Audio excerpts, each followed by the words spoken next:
Good evening, and welcome to our Alzheimer's, Dementia, and Memory Loss Prevention Statewide Town Hall. Tonight, our town hall is hosted by the North Carolina NAACP. We are just delighted that you have joined us tonight to participate in this discussion about a disease that is really ravaging our communities, and particularly communities of color. We're simply delighted that Dr. T. Anthony Spearman agreed to host our webinar this evening, and he's going to join us right now by video. He had to leave this actually pretty abruptly today, taking care of community business, state business in Elizabeth City. So we're delighted to have him join us right now virtually. Dr. Spearman. Good evening, everyone. I am the Reverend Dr. T. Anthony Spearman, President of the North Carolina NAACP. And I had so hoped and prayed that I would be able to be with you all this evening, as I was looking forward to the presentations that will be made tonight and to moderating the wonderful panel that has been put in place for this Alzheimer's, Dementia, and Memory Loss Prevention event that's being conducted virtually by the Maya Angelou Center for Health Equity. We all know some of the disparities that we face because we don't have access to health care for all. One of the reasons that I really wanted to be here tonight was to share with you how personal this issue of Alzheimer's, dementia, and memory loss is to me. I'm holding in my hand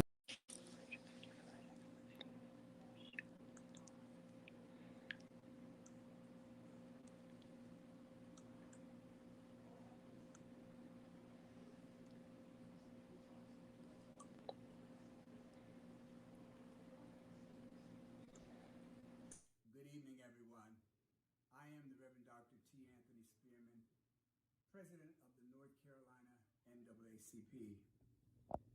And I had so hoped and prayed that I would be able to be with you all this evening, as I was looking forward to the presentations that will be made tonight and to moderating the wonderful panel that has been put in place for this Alzheimer's, Dementia, and Memory Loss Prevention event that's being conducted virtually by the Maya Angelou Center for Health Equity. We all know some of the disparities that we face because we don't have access to health care for all. One of the reasons that I really wanted to be here tonight was to share with you how personal this issue of Alzheimer's, dementia, and memory loss is to me. I'm holding in my hands a picture of my Aunt Mita, who lived in Cumberland County, Eastover, North Carolina. She was the matriarch of our family in the 60s. When I was about 16 years old, something began happening to my Aunt Mita that the family had not seen before.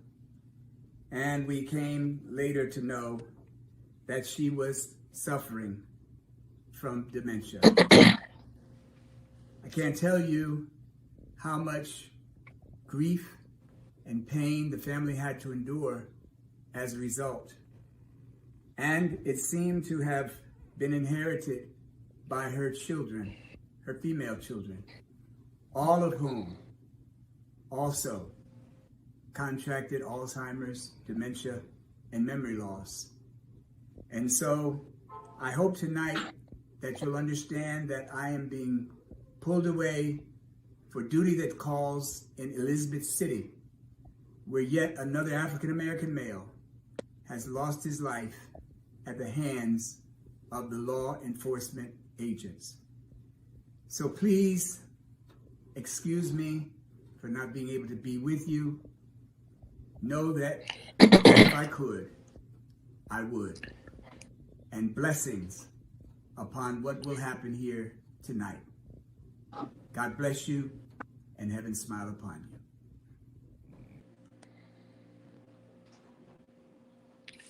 God bless you. Let us pray. Most gracious and heavenly Father, we thank you now for this opportunity to share in this town hall. We thank you for this day of great blessings, this day of great mercy that you've given to us. We thank you, Father, for our purpose for gathering on tonight. And Father, we pray that you would bless those who have studied and prepared themselves to pour into us wisdom and knowledge about Alzheimer's, dementia, and memory loss prevention. Father, I pray and I thank you for Dr. Bird and Dr. Williams that you have given a heartbeat for health equity. I ask now, Father, that you continue to bless us on tonight. Give us the wisdom, the knowledge that we need to have the compassion, the love, and the concern to care for those who are touched by this disease. And also, Father, I pray now that you will cause us to be able to see deeper tonight into the realities of this disease, all that we can do to prevent it and all that we can do to care for those that are touched by it. We give you praise and we give you glory for all that we will hear, receive on tonight. We ask you, kind Father, that what medical science have done all that it can do. We thank you for your mercy and your grace that can do only what you can do. We give you praise and we give you glory in Jesus' name. Amen.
Hi everybody, Governor Roy Cooper here. Thank you for participating in this year's town hall about Alzheimer's and dementia. These conditions are devastating for people and their loved ones. I know because it's happened in my family. But this disease disproportionately affects the African American community, so it's critical that we have conversations like the ones we're having today. Raising awareness is the first important step for dealing with this. This pandemic is shining a bright light on disparities that have long existed in our healthcare systems for communities of color. My Andrea Harris Social, Economic, Environmental, and Health Equity Task Force has brought together people from all walks of life to tackle these disparities and work to help close the racial inequity gap. As governor, I'll continue to push to make healthcare more accessible to all communities across our state, and that includes expanding Medicaid. By closing the coverage gap, we can ensure that everyone can see a doctor when they need one. Thank you for your hard work to raise awareness and promote a healthy lifestyle for North Carolinians. Together, we can work toward a stronger, healthier future for everybody in our state. Thanks so much.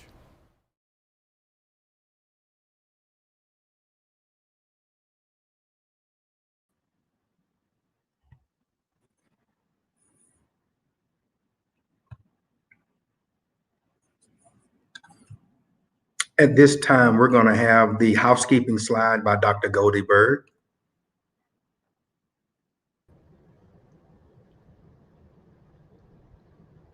Is our slide ready? There we are. So we'll talk about our housekeeping, and then we also have tonight our mayor joins, who is here, and we're just going to ask him to say a few words after we go through our housekeeping rules. So tonight we are recording this town hall meeting, and we're going to ask you to optimize our question and answer session. We're going to have a wonderful question and answer session, so please use the question submission form and submit your question for a specific panelist as they are speaking. At the end of this, we will answer as many questions as possible. If you would like to be in touch with us afterwards, if we don't get a chance to answer your question, please let us know. The question submission form is pinned at the top of your social media platforms. And if you're on Zoom, it's in the chat. So please use your chat. You can also find it at bit.ly/brain-health-town-hall-questions. I'll say that one more time. It's bit.ly/brain-health-town-hall-questions. Thank you.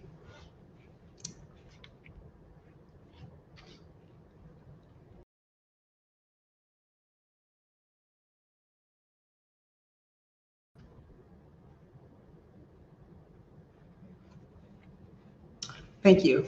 So we're going to ask Mayor Jones just to come for a couple of seconds. We're so happy that he was able to make it tonight. And we're just going to ask him to come in his own way and give us some words of encouragement tonight. Mayor Jones.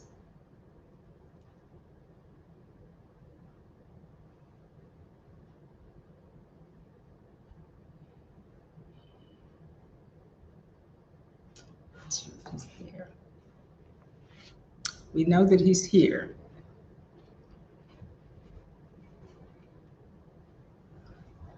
Let's see.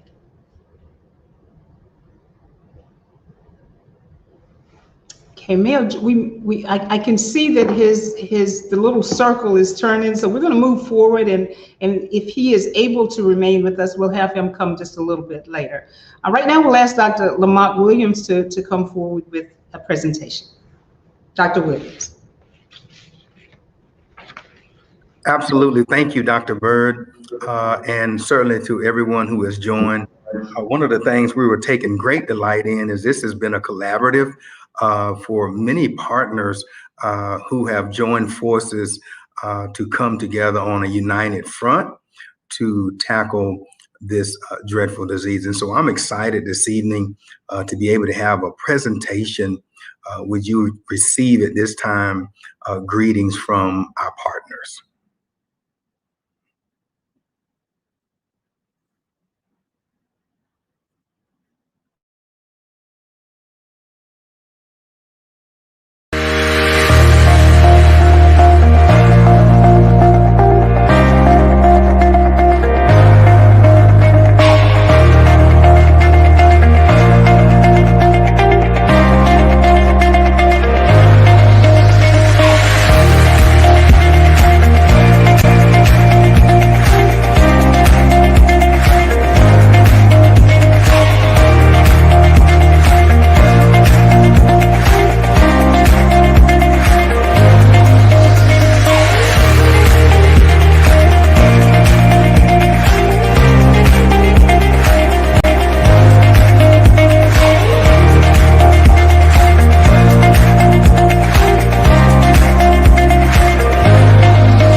All right. Thank you so much, Dr. Williams, for that presentation. It shared who our partners have been for this event, and I can tell you that our partners have been extraordinarily supportive with monetary support, as well as their support in planning and in contextualizing this conversation. So we're really appreciative. I'm going to go ahead with my presentation right now. I have been asked to give a brief overview of Alzheimer's disease, and particularly Alzheimer's disease in African Americans. So we'll ask the IT persons to share my presentation.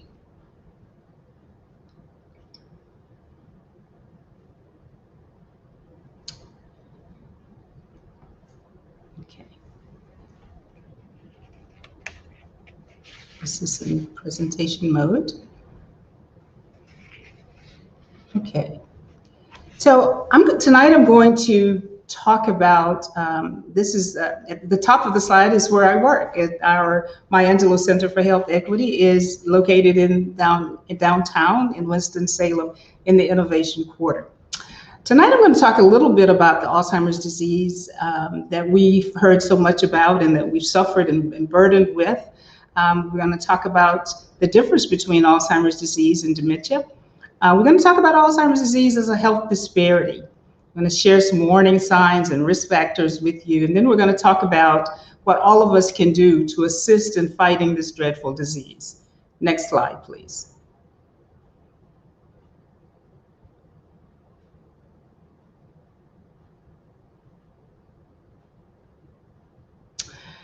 So about 6.2 million Americans over the age of 65 have Alzheimer's disease. Now this number is expected to more than double in just a few years, just a few decades.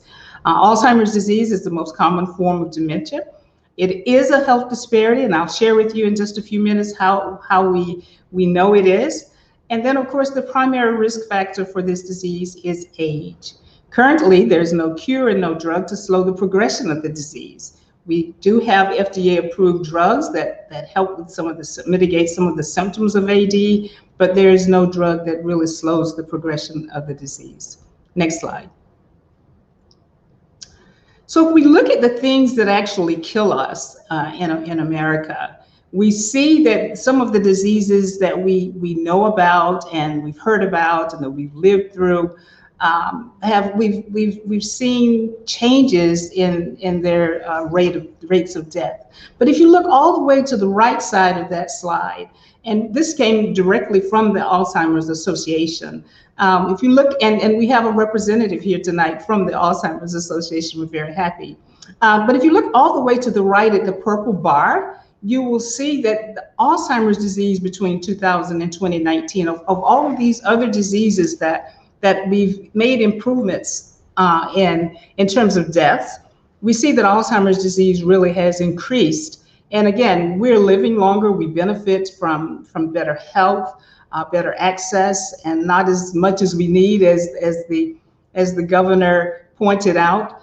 But we are doing better and we're living longer. And so without a cure or an intervention for Alzheimer's disease, we're going to see more and more of it. So that's the purple bar all the way at the end. Next slide, please. And in this slide of the United States, this depiction of the United States, the more purple that your state is there, the more disease, the more Alzheimer's disease you find. Here in North Carolina, we have over 180,000 people who have Alzheimer's disease. And that number is expected to increase in just a few years, in just 4 years. We're now in 2021. In 2025, that number, that 180,000 people with Alzheimer's disease is expected to increase to 210, which is almost a 17% increase. So you can see here in North Carolina, we expect a huge increase in the numbers of people with Alzheimer's unless there is a cure or an intervention. Next slide, please. So many people ask about, well, how do I know if I have Alzheimer's disease? And so the Alzheimer's Association has put out some 10 warning signs, and these are memory loss that disrupts daily life, challenges in planning or solving problems. And when we talk about memory loss, let's go back there for a second. We're not just talking about I can't remember where I put my glasses, and particularly when they're on top of our head. But if we remember what the glasses are for, that's a different problem. So we're talking about a different kind of memory loss. When we have very difficulty in planning and having those executive functions that help us to live and do our daily activities. When we have difficulty completing those very familiar things that we do at home or at work or in our leisure. When we're confused with time and place, we don't know the day, we don't know where we are. When we have trouble understanding visual images and spatial relationships, and so we might fall, we might miss a step. Misplacing things and losing the ability to retrace our steps. A decreased or poor judgment. We might speak out of turn or do something that we would not do when we have those inhibitions about us. And then withdrawal from work and social activities. And of course, now there's a lot of mental illness that we have to look out for, and depression, things like that. We have to look out for ourselves and our loved ones. And then of course, changes in mood and personality. Next slide, please. Just a few things about Alzheimer's disease. One is that it runs in our families, and first-degree relatives are more likely to have Alzheimer's disease, and that means those people in our inner circle of our families. Next slide, please. Yeah, so it runs in our families. First-degree relatives have a higher risk for Alzheimer's disease, so that means that studying the genetics and the genomics of this disease, what is inherited and what are those genetic markers that are involved in inheriting risk factors for Alzheimer's disease is very important research that is taking place now. Next slide. And in addition to those persons who are closer in, those closer relatives, there's also evidence in the literature that says even your distant relatives, if you have distant relatives with Alzheimer's disease, your risk is higher. Next slide. So here's a family that we have studied. We actually, in the Maya Angelou Center, we actually conduct a genetic study where we look at families and who has Alzheimer's disease or who have, because often there are many people in one family who have Alzheimer's disease. And this is a pedigree that you don't have to really know anything about pedigrees, just suffice it to say that there are a lot of people in this family, and those are the darkened circles and squares. There are a lot of people in these 4 generations who have had Alzheimer's disease. And 8 of 10 children in one of these pairs had Alzheimer's disease. That is incredible. We think about the burden of the disease when there's only one, but when there are many people in a family, as Dr. Spearman talked about, when there are multiple people in families that have Alzheimer's disease, we know that something is going on with their DNA. Next slide. So I want you to know some facts about dementia. Alzheimer's disease, first of all. So when we think about dementia, it's not just memory loss. So we think of dementia as a condition or disease, if you will, where people have problems communicating. They may have memory loss, but they may also have problems focusing, or they have impaired judgment, struggles completing tasks, and some of the cognitive decline. In other words, a person is just losing some ability, but it may not always lead to dementia. And again, not all types of dementia are progressive. Some types of dementia are reversible. So if we're able to change our lifestyles, I'm going to talk about that a little bit more later, but if we're able to change our lifestyles, we can reverse some dementias, but not Alzheimer's dementia. So Alzheimer's is a type of dementia. It is a specific brain disease that makes up most of the dementias that we see, about 60 to 80%. But dementia is just a general term for some of the symptoms that you see on the left hand of the slide. So so next slide, please. So we call this dementia, and we use it as like the umbrella term. And under that umbrella, you find several different kinds of dementia. So again, on the left side of that umbrella, Alzheimer's disease is the most common form of dementia. And of course, there are 2 kinds of Alzheimer's that we need to tell you about. There's an early onset Alzheimer's disease. I believe the earliest that I found in the literature was for a person that was about in their 20s. And then there's late onset Alzheimer's disease, which is where we find most of the cases of Alzheimer's disease. And actually we know more about the early onset from a genetic point of view than we do the late onset. So again, on the right-hand side of the umbrella, you see different kinds of dementia, but Alzheimer's disease is just one type of dementia. It is the most common type of dementia. Other things can cause dementia. I remember my grandmother once, we thought she had some Alzheimer's, but she actually had some dementia because she was overdosing on aspirin. And so several things can cause dementia, but Alzheimer's disease is the most common form. Next slide, please.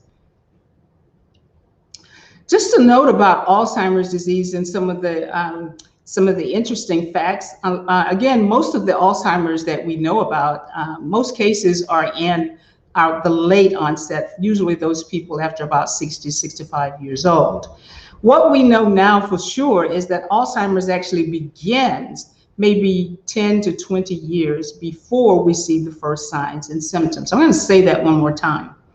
And this is one of the reasons why it's so important for us to take care of our bodies even when we're young, and to know as much as we can about Alzheimer's disease as early as we can, and educate our families and communities.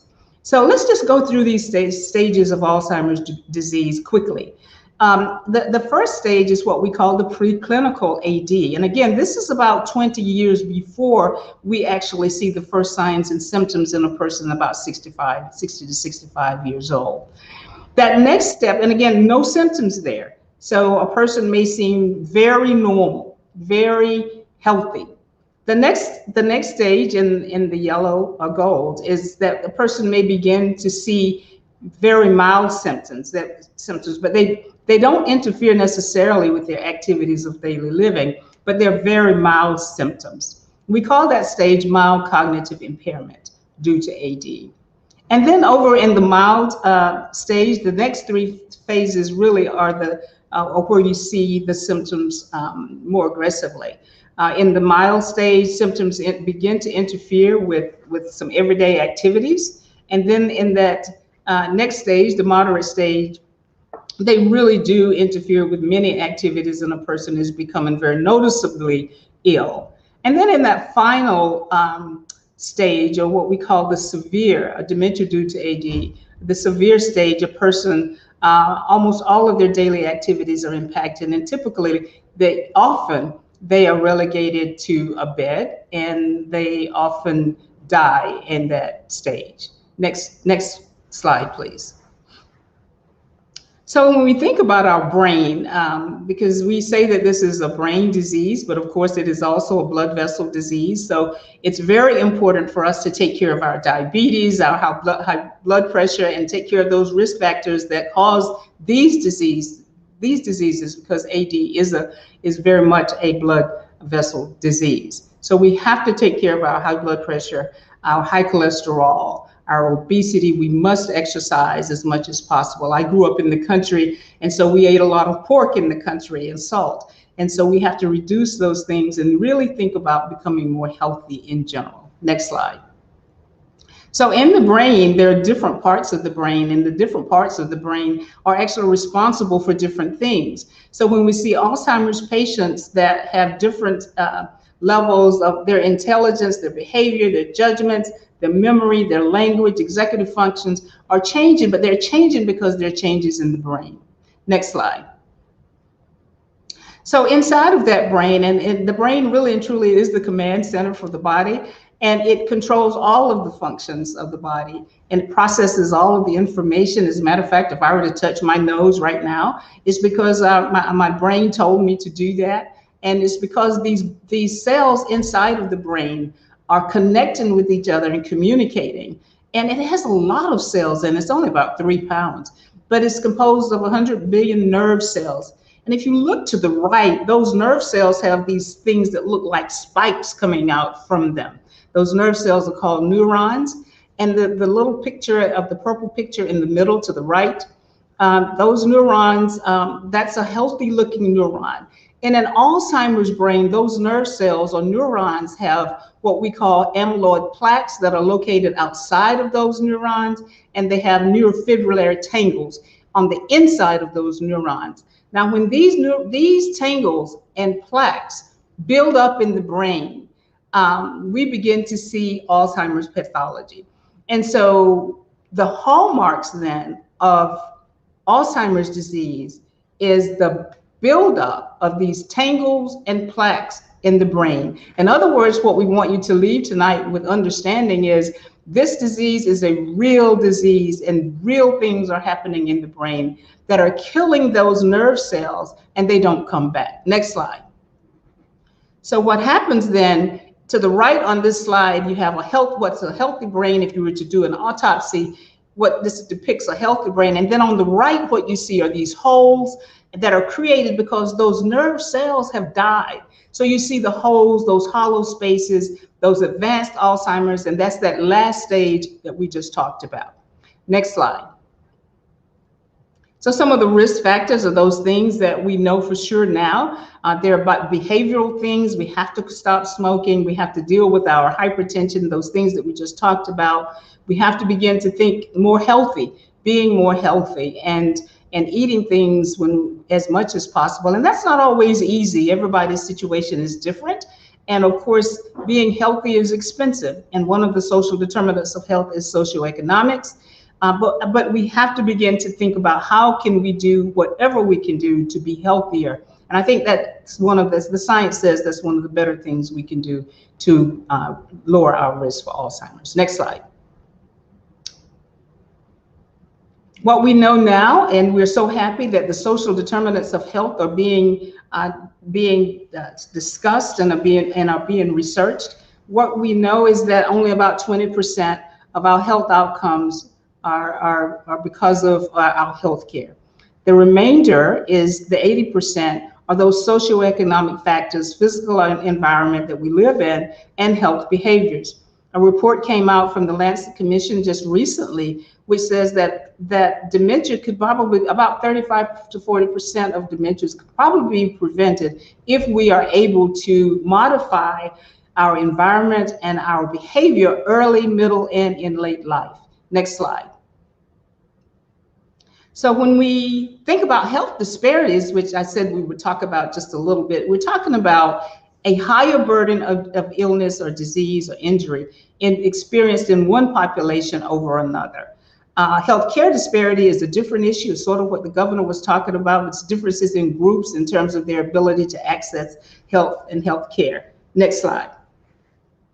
What we are aiming at with discussions like these tonight is for people to be more healthy. We're talking about health equity instead of health disparities. We noticed that with COVID, as the governor mentioned, many people suffered and died, and of course people of color and in certain areas who live in certain areas and who have certain kinds of jobs, there were disparities or differences in the way they were able to mitigate COVID. And so more people of color died. They were hospitalized more. They were on ventilators more, and of course they died more.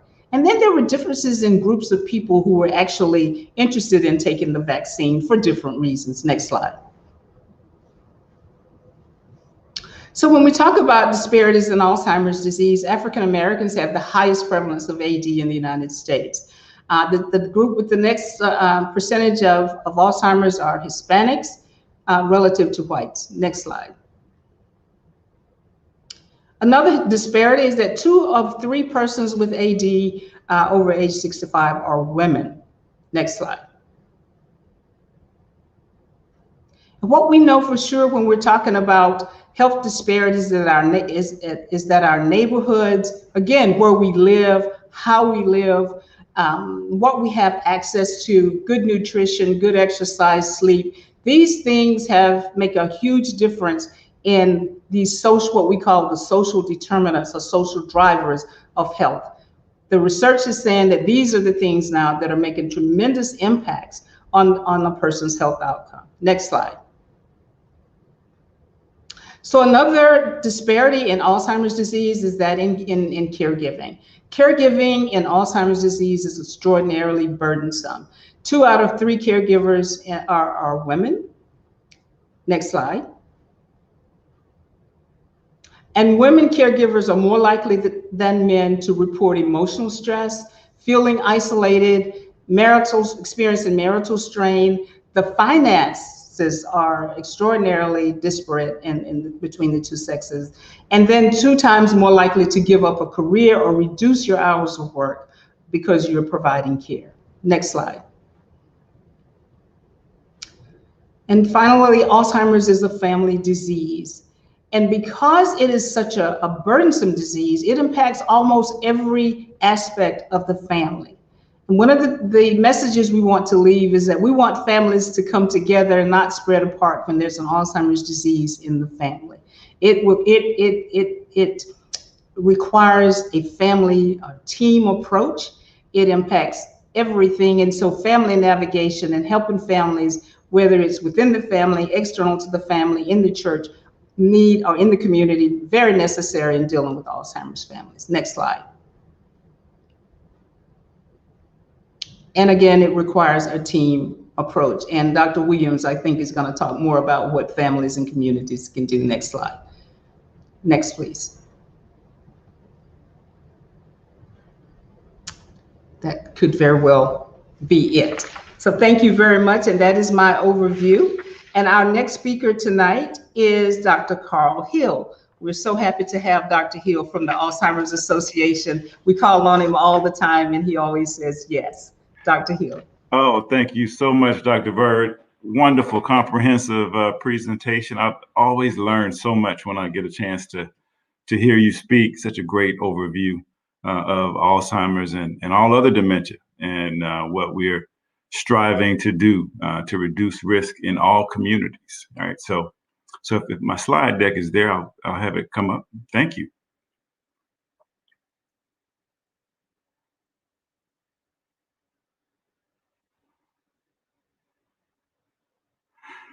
So just really excited about spending some time with you. I just maybe supplement some information that Dr. Bird shared, really comprehensive there, which is, I think a take home is, the research is showing us what's good for the heart is good for the brain. And that means that lifestyle factors and factors that influence decision-making and health behaviors are becoming apparent and so critical for reducing risk for Alzheimer's or another dementia. So I'll hit on 3 points here quickly in my 10 minutes. One is just a landscape of research in this area, talking a little bit more about modifiable risk and multi-level determinants, and then maybe a vision for moving forward in the pursuit of health equity, particularly for Black men and participating. So let's hit those 3 points. And if we can do that, I think we would have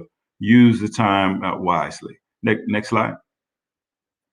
And so let's just level set here. I think it's so critical that we all understand diversity, equity, and inclusion, because I also think that that's going to become key and critical to how we address these disparities that Dr. Bird mentioned and pursue health equity. So diversity is a numerical representation of who's here, who's a part of our group.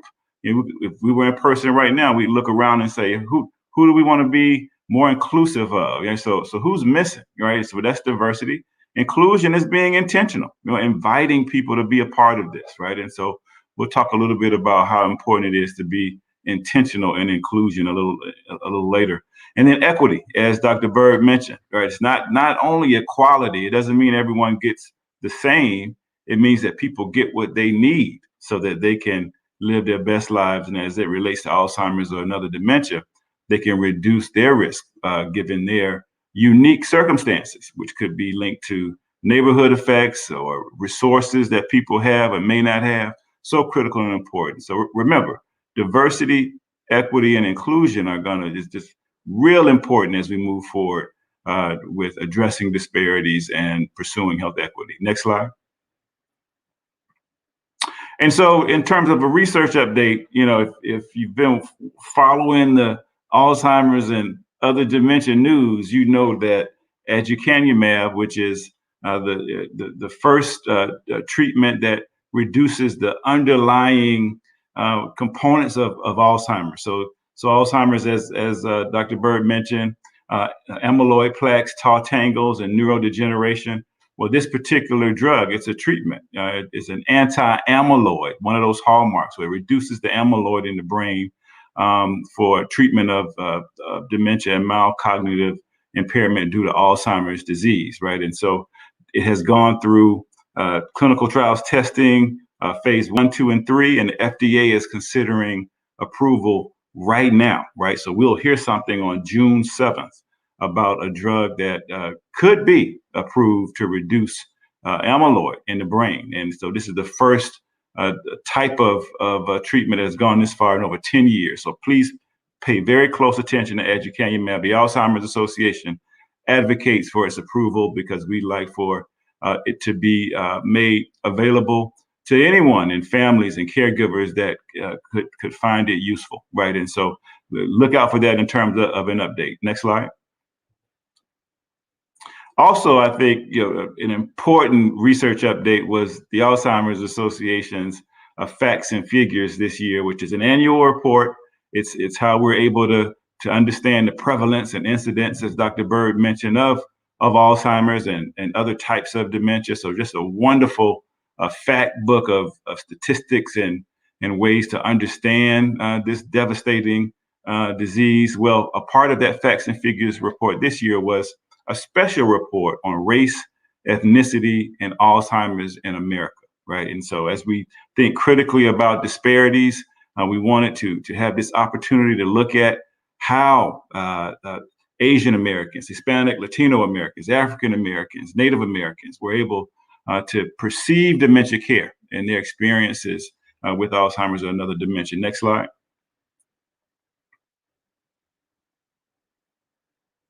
And we learned from that Facts and Figures report, as Dr. Bird mentioned, there are currently more than 6 million Americans aged 65 years and over living with Alzheimer's. That is expected to more than double by 2050.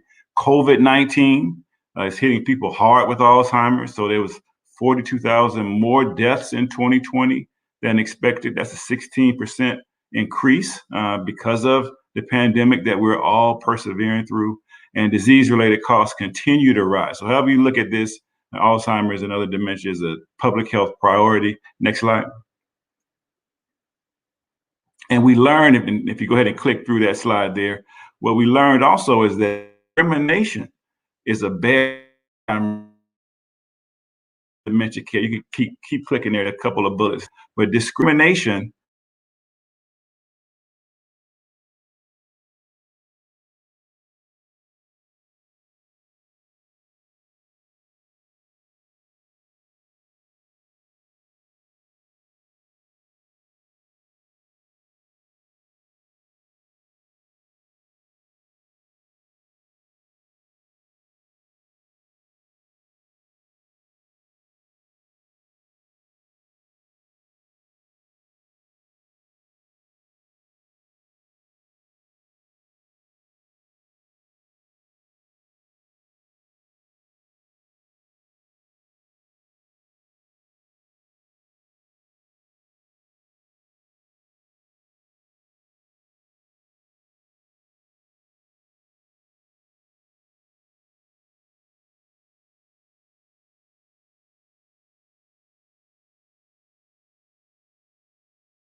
Okay, I'm back here. So we also learned that more than 1/3 of Black Americans and nearly 1/5 of Hispanic and Asian Americans believe that discrimination would be a barrier to receiving Alzheimer's care. And so we're looking at those specific factors that play a role in these disparities that Dr. Bird mentioned. Hit next slide. Can you hit that again? And so what they identified as being most important is being treated differently because of race, color, or ethnicity, right? So this is a perception, and Dr. Bird mentioned that 20% of these disparities can be attributed to access to healthcare, access to quality healthcare. Well, when we get those populations that are most at risk, disproportionately affected to the healthcare system to receive dementia care, they perceive that they would be treated unfairly because of their race and ethnicity. Important research finding. Next slide. And then we could take that a step further with half of Black Americans and at least a third of Native Asian and Hispanic Americans actually reporting that they experienced.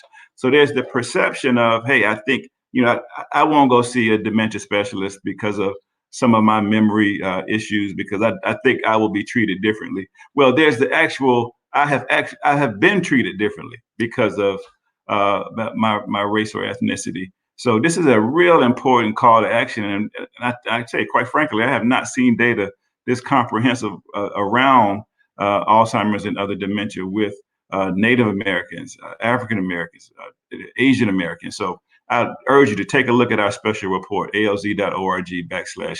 Next slide. And so, all of this is important because there's a context around what's good for the heart is good for the brain, right? And so, we're honing in and really focusing in on lifestyle factors. Dr. Bird mentioned stroke, hypertension, diabetes, high cholesterol, smoking, physical inactivity. All these are lifestyle factors, and it really points to some things that you can do, right? But in that space, next slide.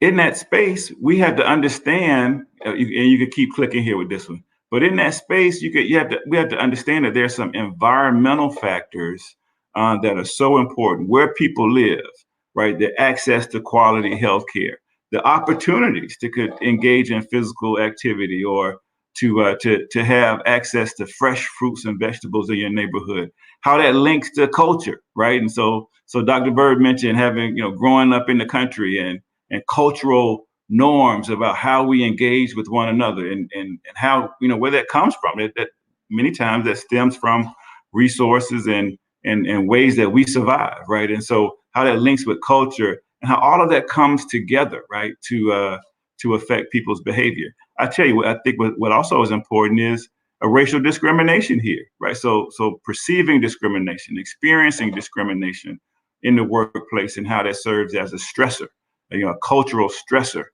in this country, and how that affects people's coping responses and their behaviors, right? And how all of that leads to why people may use alcohol excessively, or may use cigarettes, smoking, right? Or may have a unhealthy diet, which could lead into poor cardiovascular health outcomes. All of that, I think, plays into where we see behaviors being so important, and how that could be linked to risk for Alzheimer's or another dementia. It could hit that one at a time. So what's really important here, if you click it one more time, what's really important here is that we understand not only lifestyle factors, but the resources that people need, right, to engage and sustain a healthy lifestyle, right? And so that's so important. Many people would like to get a certain amount of physical activity in every day,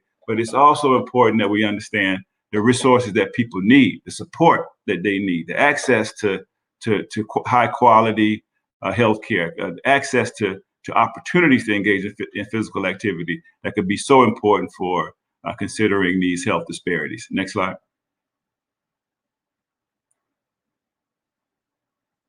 And we know when we talk about resources, that resources are available to understand these factors, right? So we're in what we might call the golden era of Alzheimer's and related dementia research at NIH, with advocates for the Alzheimer's Association really doing all that they can to increase federal funding at the federal level for research. This means more grants for early career investigators and those established investigators that are moving the field forward, like Dr.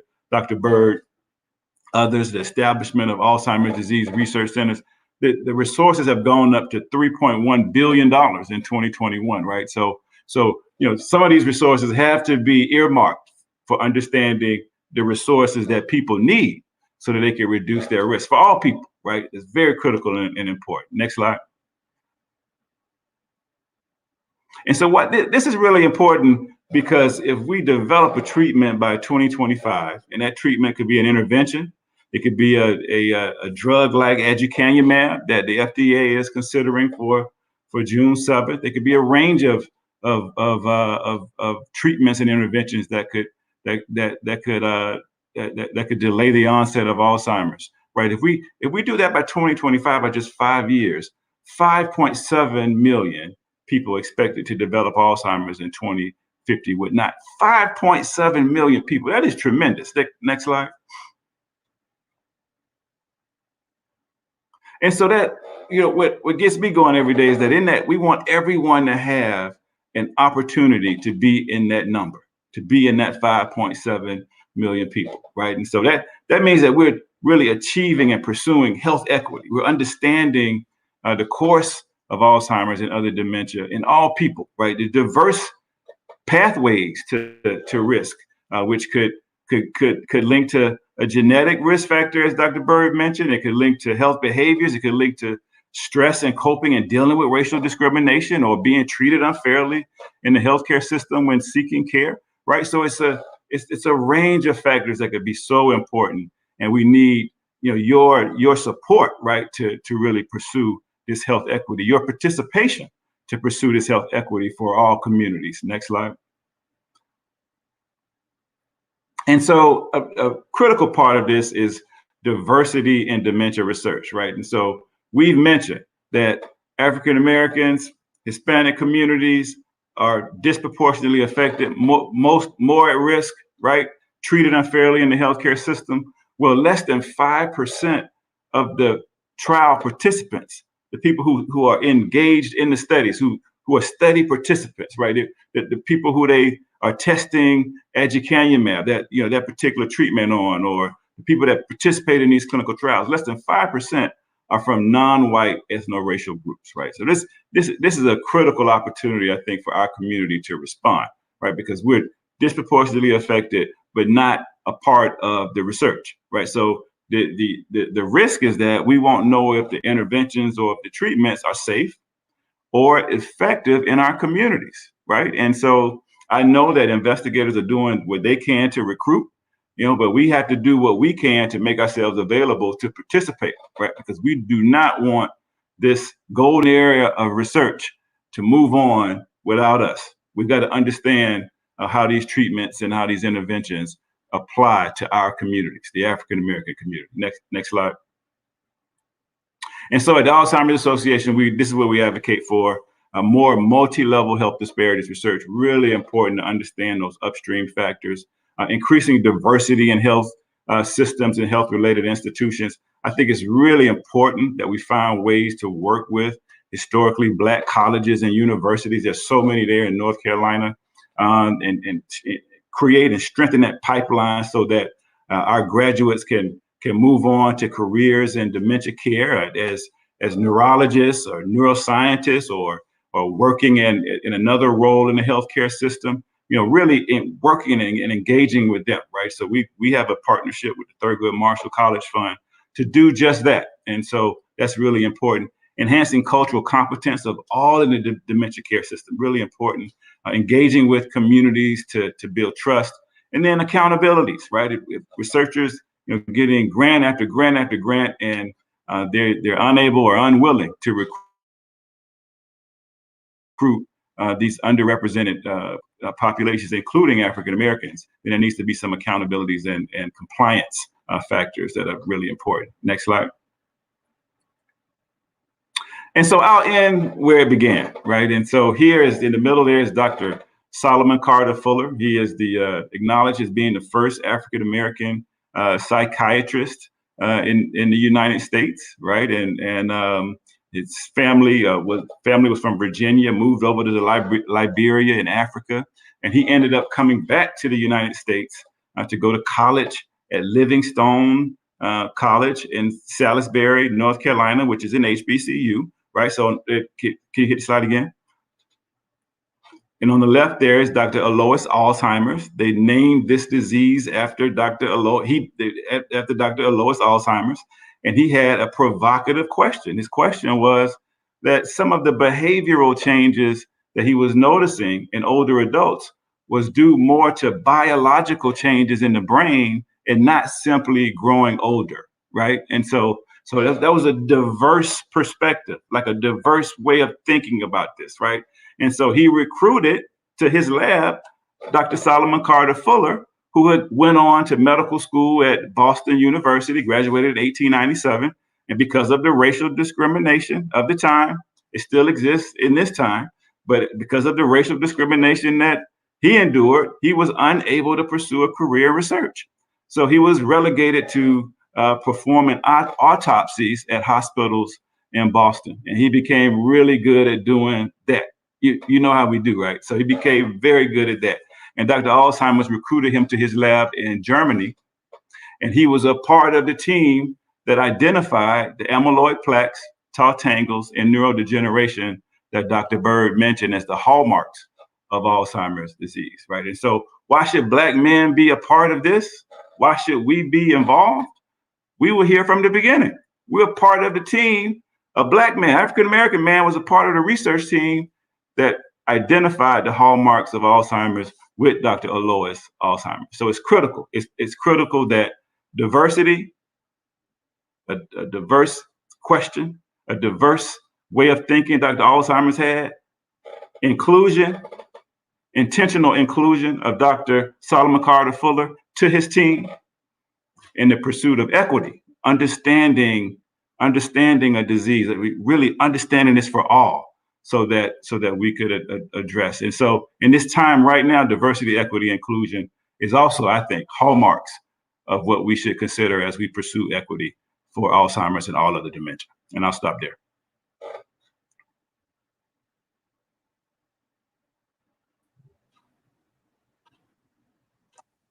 And I will pass it back to Dr. Bird.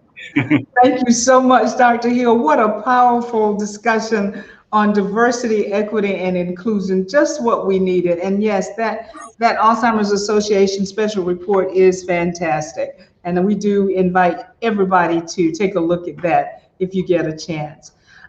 One of the most exciting parts of our webinars, and we've had a number of webinars this year, is to get to talk to the doctor.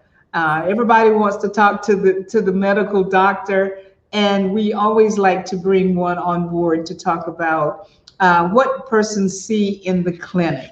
And so tonight we are just honored to have Dr. Jamel Demons-Shagag with us, who is a gerontologist here in the Wake Forest School of Medicine. And we're just going to ask her to talk. We asked her not to prepare a presentation, but just to talk to us tonight. Dr. Shagag. Okay, great. Thank you, Dr. Bird. So it is so exciting for me to talk to a group that I really would relate to, probably mostly African American, about this disease of Alzheimer's as well as dementia.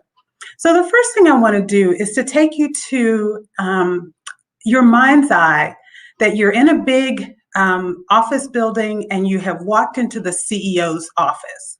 There's a really, really big desk there, and it's got drawers below it with files in it. There are books all over the desk. Each book is open to a certain page. As you're young, it is very easy to figure out what information you need out of which book. That is what happens with memory. Imagine that that's our brain. A lot of people talk about, I can't remember, is it dementia?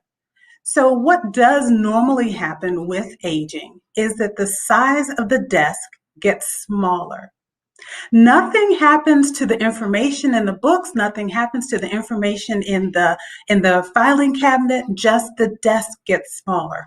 For my computer people, it is our working memory gets smaller.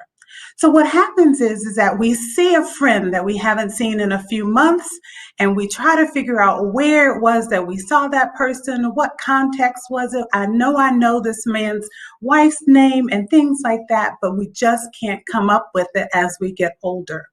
And the reason is because you can imagine we're just throwing these books aside, trying to find, desperately looking for that information that we can pull out and actually say hello and use a name. But what happens is that we're going so fast that we may miss that page, and that person may walk on, and hopefully we have those sayings to say, hey, how you doing? It's so good to see you. Haven't seen you in so long, and those kinds of things. But we still feel bad that we can't come up with it. And goodness knows that somewhere around, I guess an hour or 2 hours later, we figure out if we remember what that person's name was. So that is actually what happens as people get older. So that is so normal and common that we just can't reach that information when we want it. We really have to wait until we're calm and can carefully go through that book and find that information. If we use the same desk analogy for Alzheimer's and dementia, imagine now these plaques and tangles that Dr. Bird has already talked about. Let's make them active. So let's just say that a plaque goes into page 102 and rips it out. So it lays on page 102 and you can't see it anymore. And that a tangle has gone to another book and has wrapped itself around page 250. Well, if you're in an encyclopedia, that's just gone. There's no way to gain that information back. The connection between page 101 and 103 is just gone. You're not sure what happened.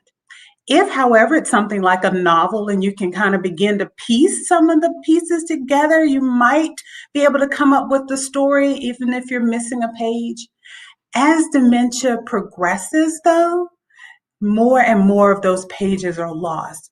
Now you've got continuous pages that are lost. Now you've got situations where you just can't come up even with the good story.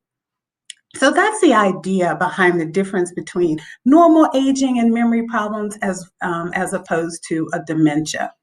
So if you think you have a memory problem or a cognitive problem, or you've seen family members or friends who have that, the first thing you do is go to your primary care provider.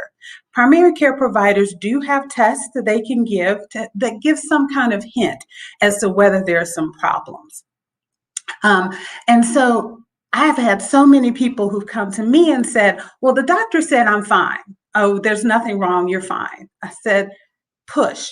Go ahead and push and get the test. They have a few tests that kind of take a look and see if there's any kind of problems with your memory or any other of these cognitive problems that Dr. Bird mentioned, learning, etc.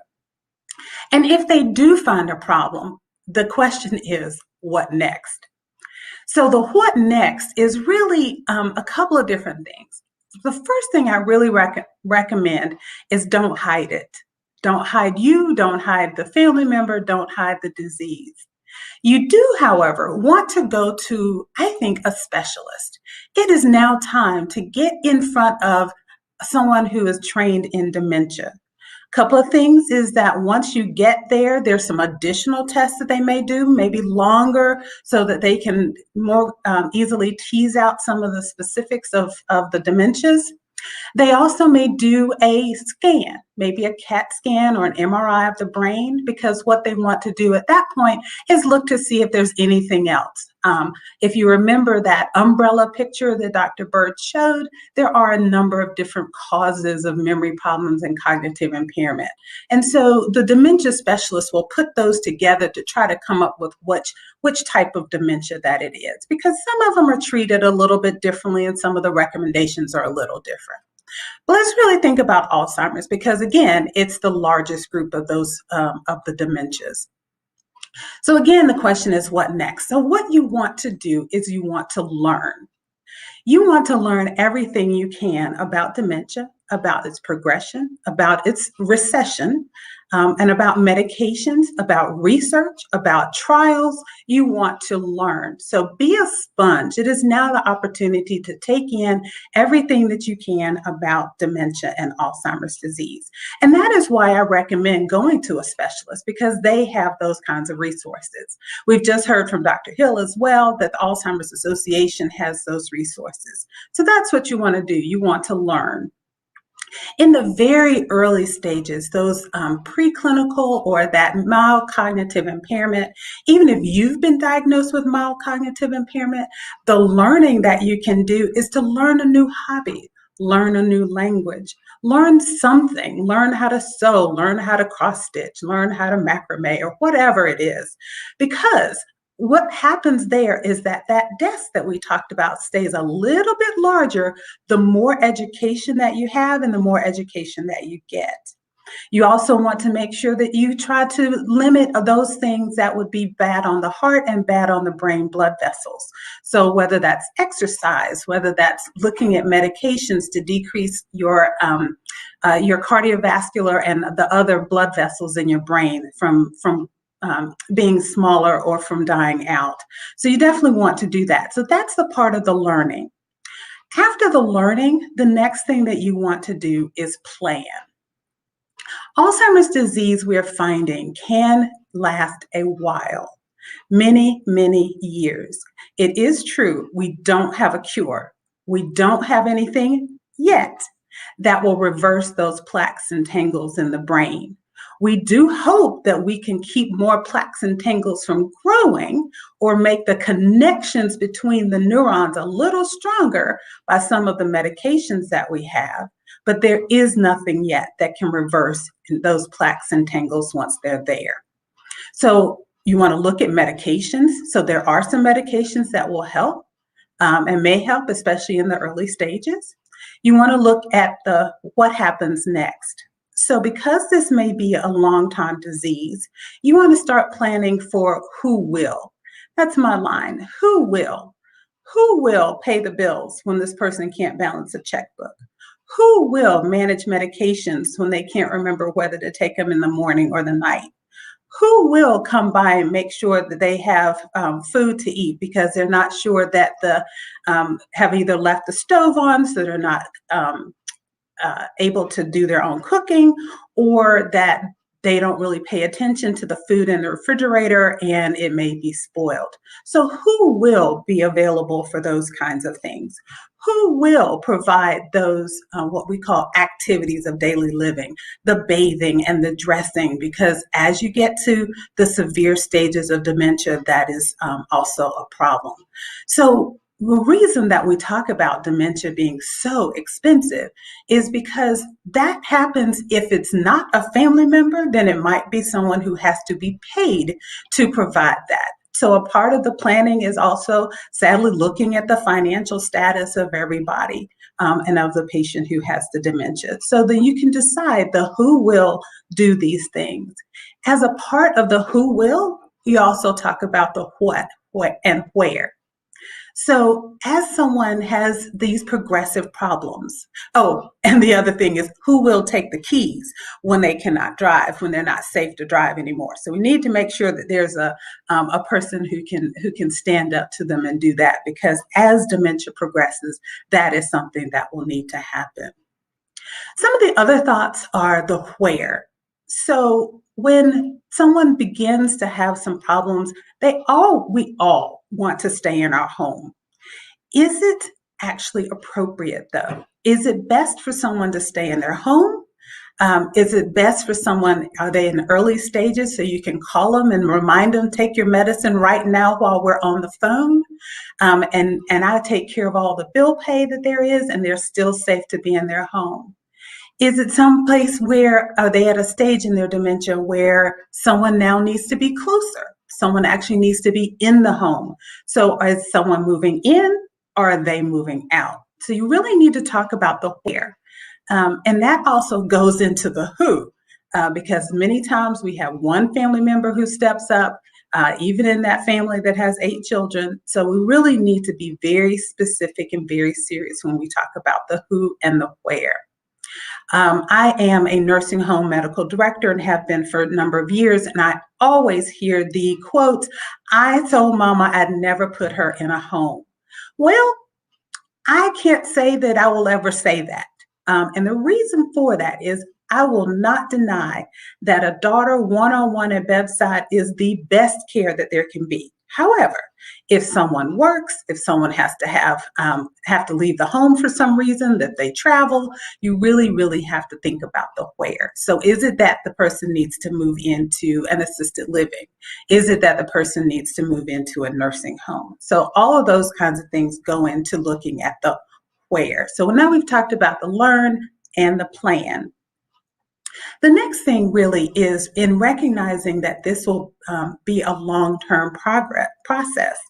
We also want to talk about where is it that the caregiver can get assistance. Because one of the things, and we talked just a little bit about caregivers, caregiving, especially of a dementia patient as they begin to get less able to go out and do things independently, can become isolating.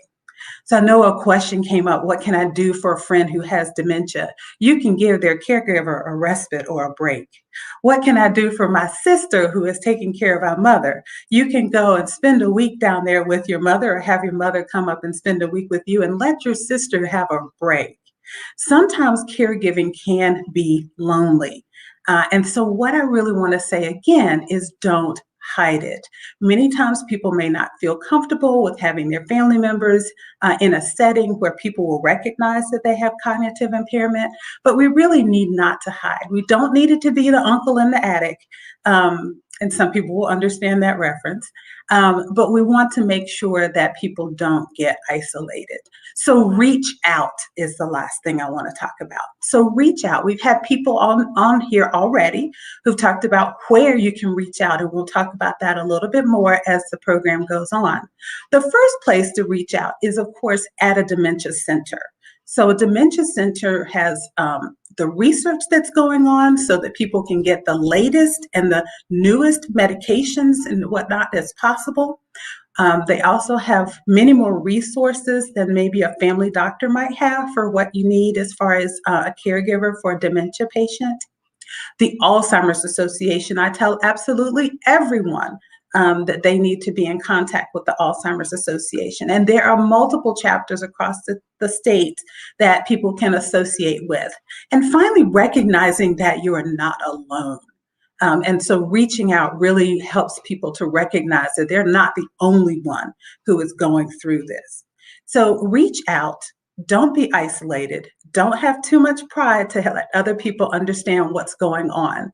And so you want to learn all you can about the disease. You want to learn all that you can about how to slow it down if at all possible. You want to plan who will do what and where it will happen. And the last thing, you definitely want to not isolate yourself and reach out. Thank you. Thank you so much, Dr. Shigag. And that was such a hit. I think everybody related so well with that firsthand information, that the table illustration, absolutely fantastic. And just really what we should do as families and people who are experiencing this. So thank you so much for that. Our next talk is from Attorney James Perry, who is the president and CEO of the Winston-Salem Urban League. Attorney Perry, thank you so much for being here tonight. Dr. Bird, thank you for having me. And I want to say thank you to all the incredible organizations that have collaborated to put on this event. I consider myself someone who knew a lot about Alzheimer's, but I've already learned more than double what I already knew. And I'm certainly glad to be here. I'm here for Gloria Green, my maternal grandmother. I'm here for B. Smith. Many of you know her as the famous model and restaurateur. I'm here for James Hurley Perry, my paternal grandfather. I'm here for Lonnie Guinier, the famous African-American lawyer and Harvard law professor. I'm here for Antonia Young, my maternal great-grandmother. I'm here for Charles Ogletree, a famous African-American lawyer and Harvard law professor who inspired me and who I worked with on a few occasions. I'm here for Catherine Harris, my wife's stepmother. I'm here for Sugar Ray Robinson, one of my favorite boxers and one of the most accomplished boxers of all time. I'm here for Rosa Parks, the mother of the civil rights movement. And of course, the thing that all these people have in common is that every single one of them suffered with Alzheimer's. I'm also here for the more than 125 older Americans across 13 North Carolina counties that the Winston-Salem Urban League serves every single day. Over and over again in our senior community service employment program, I have met seniors 55 and older who are suffering with and dealing with Alzheimer's, early onset and late onset. Sometimes because they themselves have Alzheimer's, sometimes because their family members have Alzheimer's and they are prime caretakers. And of course, I'm here for all of you, because many of you are joining today because your loved ones have suffered from Alzheimer's. And it may be the case that you're joining because you are dealing with Alzheimer's. But of course, I'm here because I believe that we don't have to accept that Alzheimer's is an inherent part of life. It's something that we can overcome, and certainly something that we can reduce. And it's inherent in the numbers that have already been discussed this evening. So I'm going to put forth a few numbers of my own to help make that case, and then to talk about some of the things that we can do in order to limit the likelihood that any of us would get Alzheimer's, and then also some things that we can do to help our own family members who have Alzheimer's. So I want to go through a few numbers. The first number is 13.8%. That's the rate of Alzheimer's in the African American community. I was shocked a few years ago when I learned that that Alzheimer's disproportionately affects the African American community. We have the highest rate of Alzheimer's when compared to the Latino community, to white residents, to Asian residents here in America. We, as African Americans, have the highest rate, the highest prevalence of Alzheimer's disease. 180,000, the number of North Carolina residents who are currently living with Alzheimer's. Even more shocking, 210,000. It's the estimated number of North Carolina residents who will be living with Alzheimer's in 2025 if we don't take action now. Six, because Alzheimer's is the sixth leading cause of death in America. You know, when I have spoken about Alzheimer's before, and I throw this number out to a group and ask them what they think are the leading causes of death, no one suggests or mentions Alzheimer's as a leading cause of death. But can you imagine it is the sixth leading cause of death in America? 4,508. It's the number of people who died from Alzheimer's in 2019 in North Carolina. 358,000. That's the number of North Carolina residents who are currently caring for family members. And they're doing this on an unpaid basis, right? So this is leaving, getting to work late, leaving work early. This is basically working a second job, caring for someone who you really care about to make sure that they get the best service that they can possibly get. 517 million is the total number of unpaid hours that family members have dedicated just in North Carolina to caring for family members with Alzheimer's. The total value of that unpaid care, $7.3 billion. So look, you've heard from really incredible experts. So I don't want to take a lot of time, but what I want to do is to put forth a very simple and straightforward call to action for everyone who's joining us this evening. So if you are concerned that you might get Alzheimer's, and if you have a family member, be that person a close family member or a distant relative, it means that you have a higher likelihood of contracting Alzheimer's. Well, there are two most important things that you can do to limit the likelihood that you'll get Alzheimer's. The first is adopt a healthy diet, right? And it's easy to say, but it's a lot harder to do. It says me, the person who had fried chicken for lunch today, right? But we have to all keep trying. It's a process. It's a difficult process. But we know that a healthy diet makes it less likely that any of us would contract Alzheimer's. Or at the bare minimum, it delays the onset of Alzheimer's. The second is exercise. Most people can walk a mile in about 20 minutes, right? And so if you can take a walk on your lunch break, take a walk before work or after work, and do that a few times a week, that's enough to make a difference. Exercise is key to combating Alzheimer's. The second thing is that if you have concerns, you heard the doctor, the most important thing that you can do is to get assessed as soon as possible, because there are things that you can do outside of exercise and diet that can help to slow, if not limit, the effects of Alzheimer's. But also, the sooner that you know, the sooner that you and your family can plan for what may come. And that way you can ensure that there's less of a burden on the people that you care about, and you can also ensure that that your future is secured. And then last but not least, and I think that this was inherent in Dr. Hill's presentation and Dr. Shagag's presentation, we hope that we are on the verge of having a medication that can treat Alzheimer's. One of the really incredible things that's happening at Wake Forest Baptist Hospital and at a number of hospitals across the nation is that there are all kinds of trials designed to test and to see how we can combat Alzheimer's. If you're brave enough, I'd encourage you to participate in those trials if you have a concern about early onset Alzheimer's, because it's really the only way that we'll be able to find a cure. It's also really important that we understand how medications affect the African American community. Very simple and straightforward steps to take on and combat a very difficult and challenging disease that afflicts our community. Again, I charge all of us to take control of this disease and to combat it, to ensure, frankly, that it doesn't affect us and to limit the effect on our households. And with that, I'll turn it back over to Dr. Bird.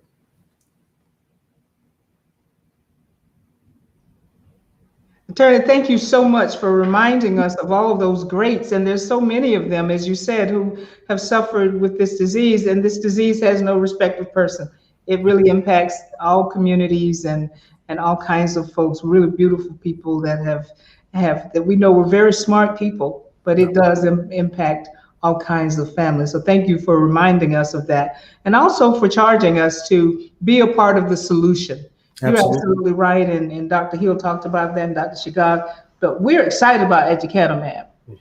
We are just excited, and it will require, for us to get a handle on this disease, it will require all of us to do something to help mitigate this disease. So thank you for reminding us of that. Thank you.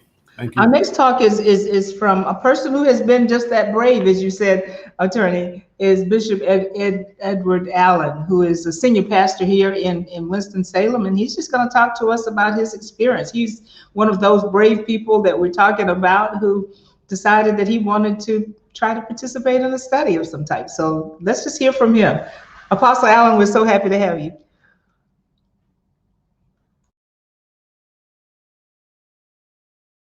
You might be on mute. There you are.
Not hear you.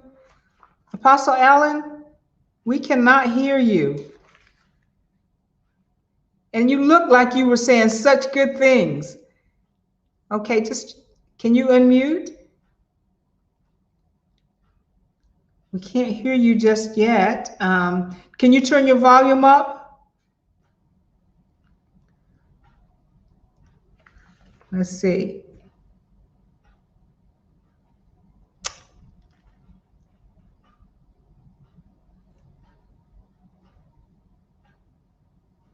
We can't hear you. Let's see. Can you hear me, Apostle? You can. Okay. Look in the chat and look into the chat, and you will see Elder Kendrick's notes, and he's going to try to get you where we can hear you. We're going to move to Dr. Williams, but then we're going to come back to you while we try to, because we want to hear what you have to say. So just look into the chat. You see your chat? Okay. And is your volume up, Apostle? Looks like now you're on mute.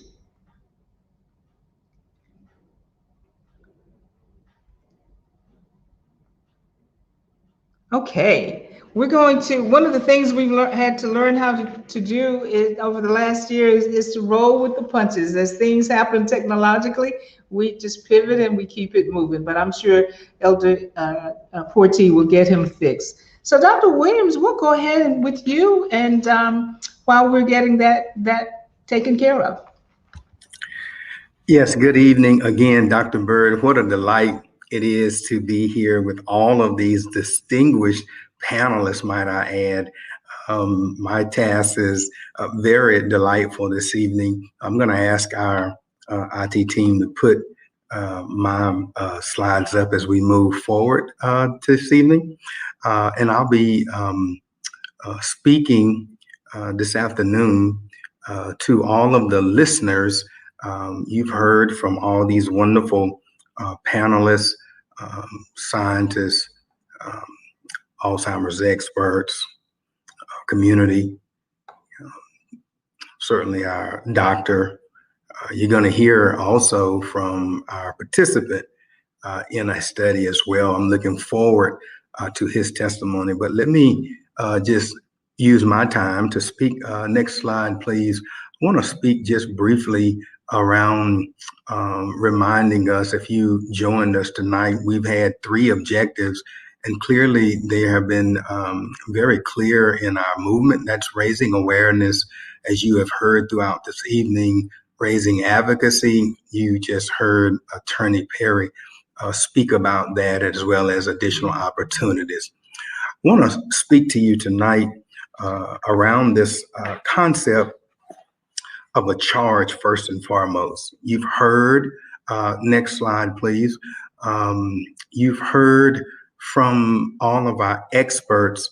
And so now the question comes, what do we do now? What are the next steps, or what's laid at my hands to do now? I want to speak to us and ask you to allow me to gently raise a charge for us this evening. First of all, I want to charge us to work hard to close the Alzheimer's disease health disparity gaps that will require all of us to get involved. You've heard this theme woven throughout the evening, and I want to charge us to certainly leave here this evening with a mandate to work hard to address this disparity gap. You heard Dr. Hill talk about that 5% non-white engagement of minorities.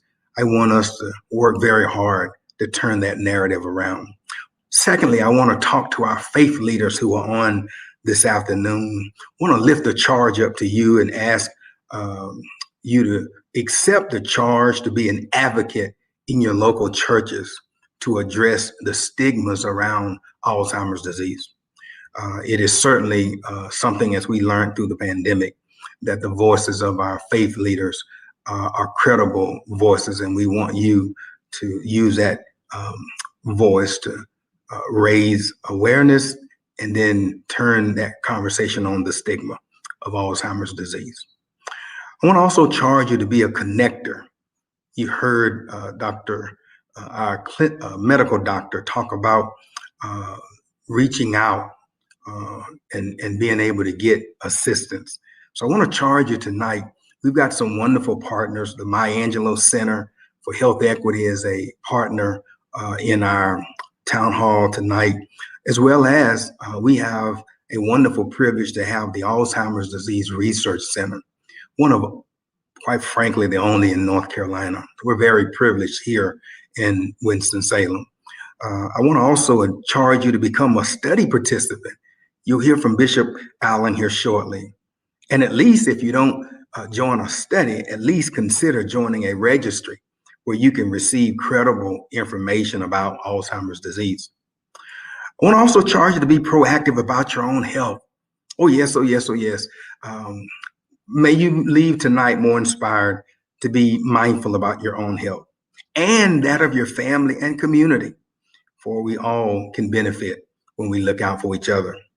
I want to charge you also to find ways to support financially. As we know, you've heard the reports tonight that just the caregiving alone is a financial burden.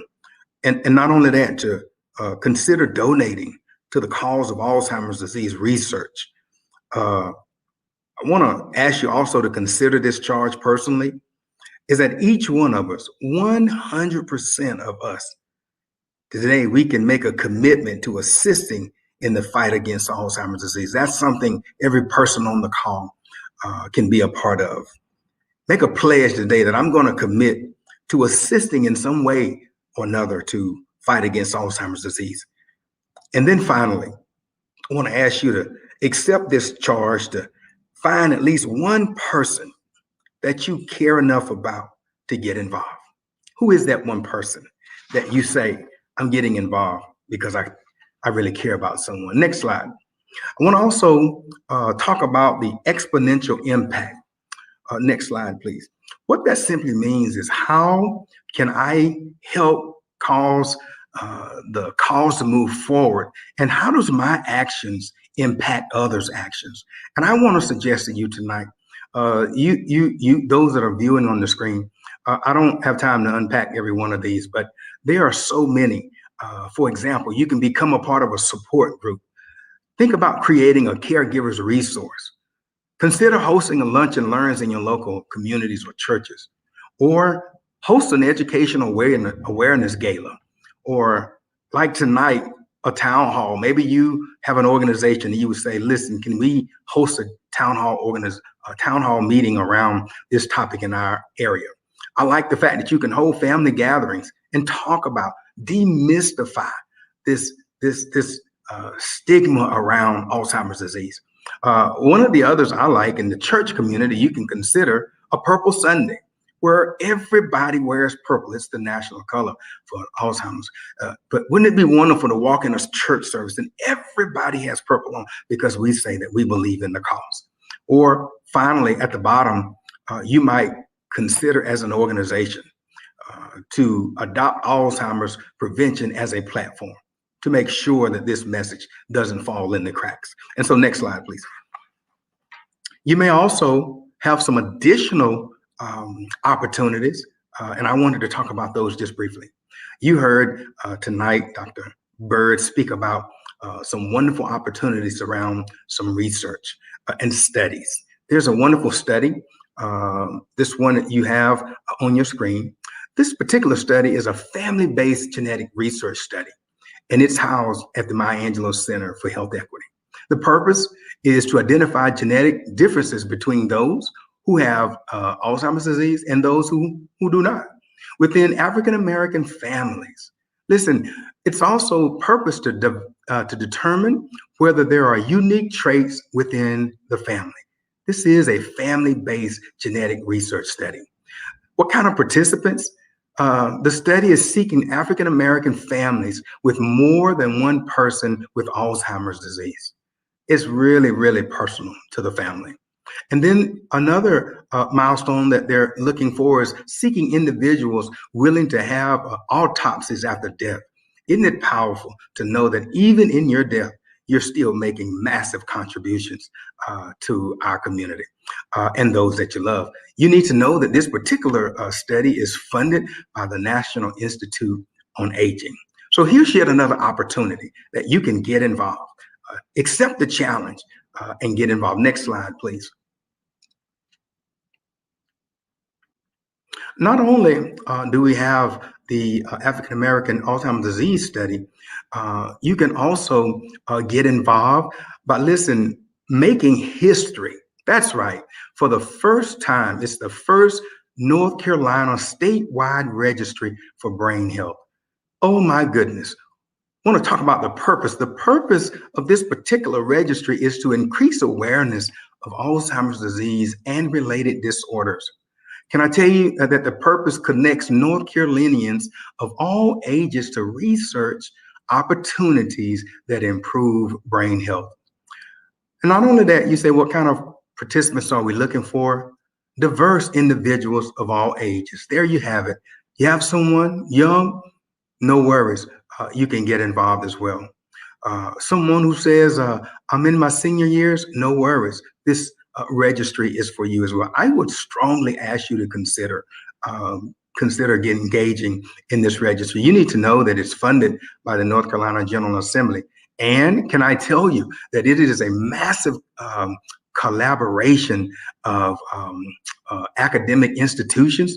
For example, this collaboration is with Duke University, East Carolina University, North Carolina A&T State University, Wake Forest School of Medicine, and the University of North Carolina at Chapel Hill. Again, get involved, make a choice to do something to get involved. Next slide, please. And then there's still yet another opportunity. We're here on this town hall to say to you that there's so many opportunities for you. We just want you to choose some way, somehow, to get involved. Next slide, please. As we look at this, the final opportunity, it's an opportunity called US Pointer. US Pointer is Alzheimer's prevention study. It is a study with a very specific group of people. And this study asked the question, Attorney Perry, directly to your recommendation in charge. Can a healthy lifestyle improve and protect brain health? US Pointer, this study is about testing two lifestyles at the same time. Oh my goodness, talking about innovation. And these two lifestyles, they promote and encourage people to exercise, have healthy diets, and a mental and social activities to see if they can protect brain health. But listen, this is scientific breakthrough. And if this study works, participants will have played an important role in creating a program that protects brain health. Can I tell you real quickly that the benchmark of this particular study, it is in 5 states, North Carolina, Chicago, Northern California, Houston, and New England, Rhode Island. Why is that important? Because you may have a loved one in one of these states as well. They only have 2,000 participants. And in these 2,000 participants, it is a 2-year study. I can tell you in Wake Forest, we only were given 400. And in that 400, there is a massive need for African Americans to get involved. Finally, how do you get involved? They're looking for people who are ages 60 to 79, who do not exercise regularly, and have other factors like a family history of Alzheimer's, high blood pressure, cholesterol, or either blood sugar. And so I want to thank you tonight again for joining and considering accepting the charge, but more importantly, leaving with an action item that I might not be able to do everything, but I can do something. Thank you, Dr. Burke. Thank you so much, Dr. Williams. And we're really excited about the research. And Dr. Williams simply highlighted just 3 opportunities to participate in studies or registry tonight. We are very fortunate here at Wake Forest School of Medicine to have a number of institutes and centers that conduct research and who do engagement and outreach like we're doing tonight. Certainly, our Alzheimer's Disease Research Center is one of only 32 in the country. And so we're just delighted to have that center here with us. And so this is a place where Dr. Shigog was talking about getting advice and getting support and getting medicines. That can happen right here in the Wake Forest School of Medicine. So we're really excited about our ADRC. We call it the ADRC, headed by Doctors Laura Baker and Suzanne Kraft. And so they have many wonderful, if these things do not pique your curiosity, they have many things going on over there, many projects and many activities that people can get involved in. So we're really fortunate here at Wake Forest School of Medicine to have these resources. And again, these are only 3 of the research projects and studies that we have here. So if anybody is interested, I know Dr. Williams is going to let you know how you can get in touch with him. So thank you, Dr. Williams, very much. I don't know if Apostle Allen is able to get back on. We will just keep trying and see if later on, we really would love to hear from him. And if not, we'll do this again and we'll have him on again. Apostle, let's see, he says, Elder Kendra says, go forward. With go forward, do you mean continue the program, or do you mean to try to get the apostle on? I assume you mean continue. Okay, thank you. All right, so now is the time for, it's a very important time. And again, just push that little button at the top right of your screen if you're interested in asking a question. Otherwise, we're gonna ask Dr. Ashley Sanderlin to come forward. Dr. Sanderlin, there she is. Dr. Sanderlin is is an instructor here, and she's in the Alzheimer's Disease Research Center. We are delighted, Dr. Sanderlin, to have you here to lead our question and answer session tonight. So thank you so much for being here. Thank you so much for having me. All right, there were many questions that were submitted prior to the beginning of tonight's event, and also many have been coming in from participants. And so many people are showing a great interest and engagement in this topic. So I don't know if we'll be able to get to all of the questions, but I pulled apart some that I think that we have our panelists here that could answer for us. So first I'm going to go to Dr. Shagag. We received a question, and it says, a definite diagnosis of Alzheimer's disease may be made only after death of the patient. Is that true or false? Actually, that is true, because the specifics to say that this is Alzheimer's requires those neurofibrillary tangles and plaques, which we can only see once we slice the brain and look at it under the microscope. So that is the only time we have an absolute definite diagnosis. But the clinical diagnosis is enough to go on and to work with and to be able to treat, to research through. But technically, we do still call it probable Alzheimer's until we actually see the brain, which we don't do in living participants. Right. And so there's also a question kind of similar to this. As people get older, is Alzheimer's disease a normal part of aging? So when we look in the brain of everyone at the end of life or at extended or advanced age, will we see those plaques and tangles? Is this normal? So the answer is no, it's not normal. So it's not a part of normal aging. It unfortunately is often in aging, but that does not mean that it is normal.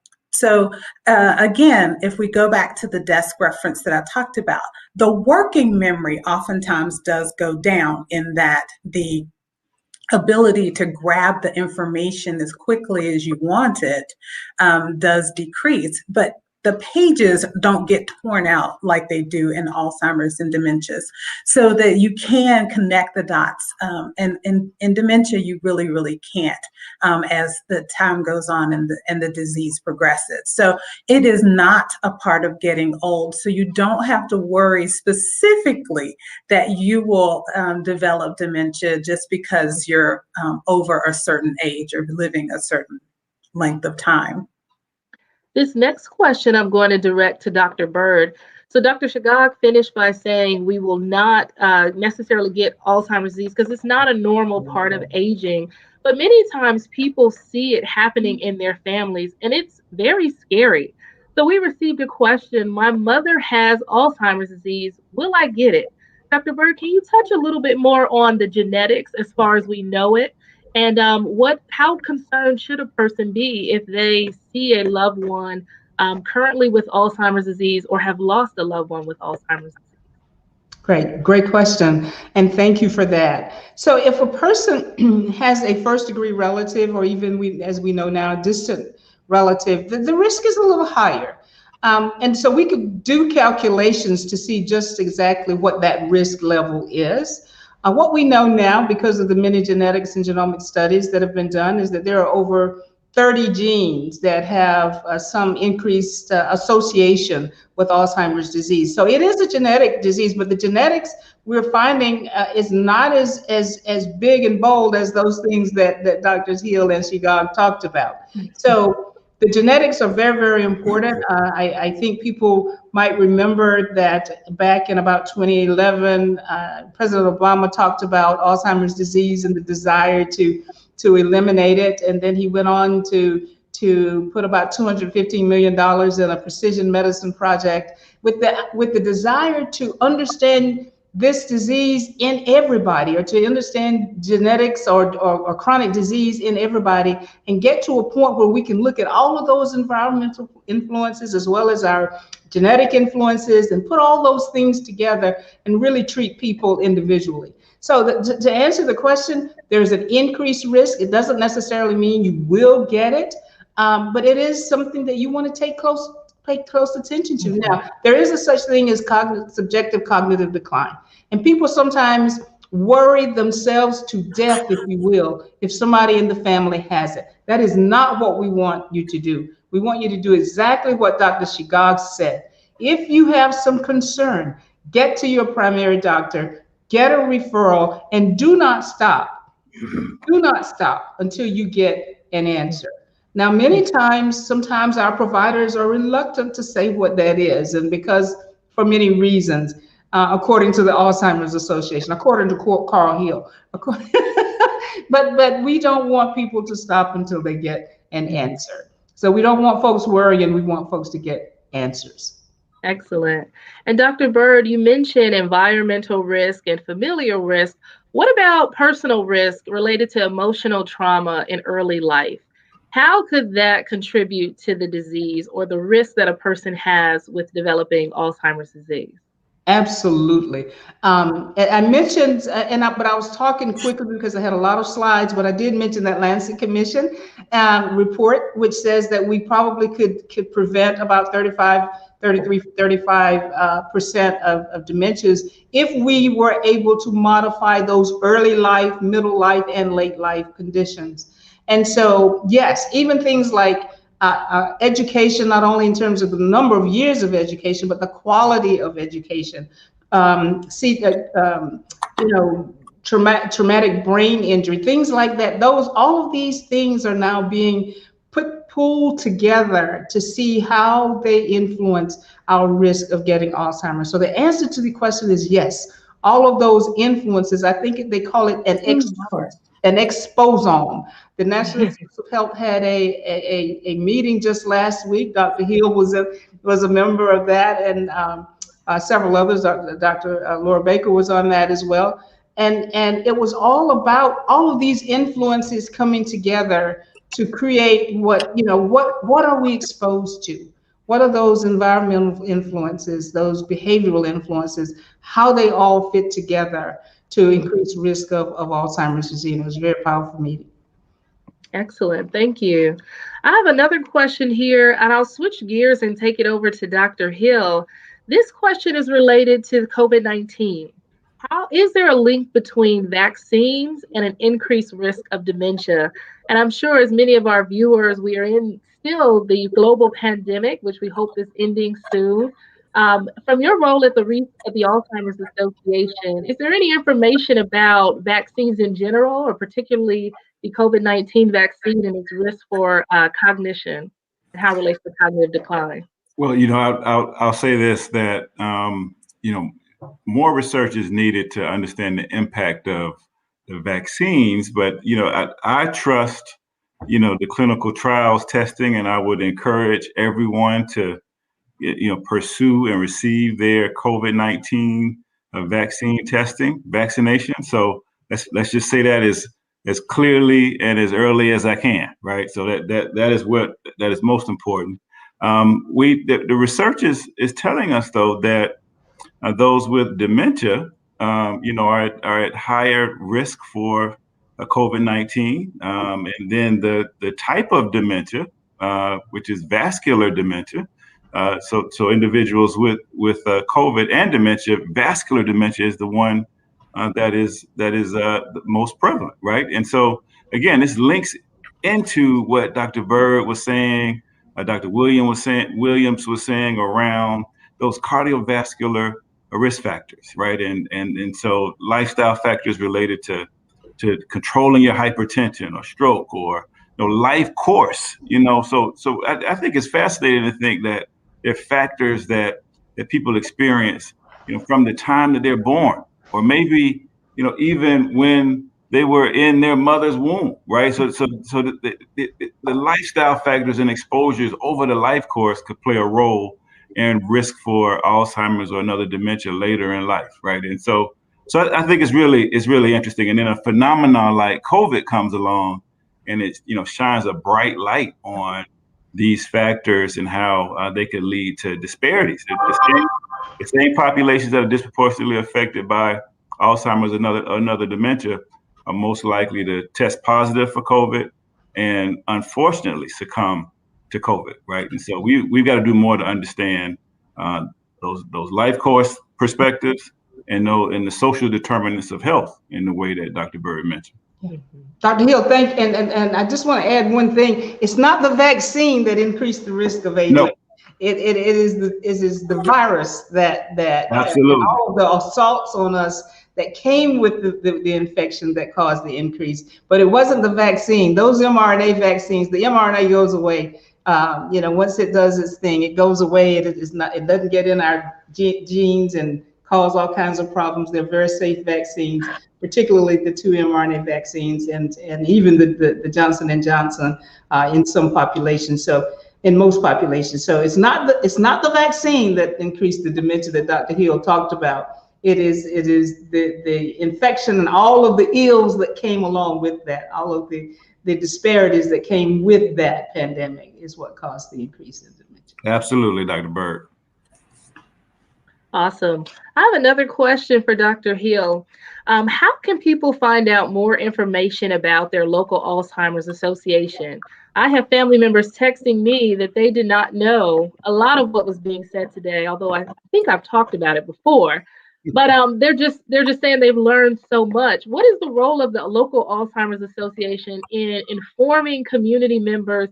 And for those who want to be actionable, as Dr. Williams showed, all the different ways to take action, how can a local Alzheimer's Association support people to organize events or to contribute to the work of the Alzheimer's Association? Oh, great question. I tell you, there's 75 chapters across the country, and the infrastructure for the Alzheimer's Association is tremendous, right? We have the opportunity to be in communities. We have resources related to all of the information that you heard from our experts today in terms of what is Alzheimer's, what is dementia, resources for caregivers, opportunities to learn more about dementia specialists in your community and in places that you live. So these chapters are leaders, they're in communities looking and finding ways to partner with community-based organizations, to build that trust and to get into those communities so that we can share our resources, which are free of charge. I'll say that again, free of charge, right? So invite my colleagues out and they will come and tell you all about those. So call my colleagues they're available right now to field the phone call. 800-272-3900. 1-800-272-3900. They're waiting for you to call.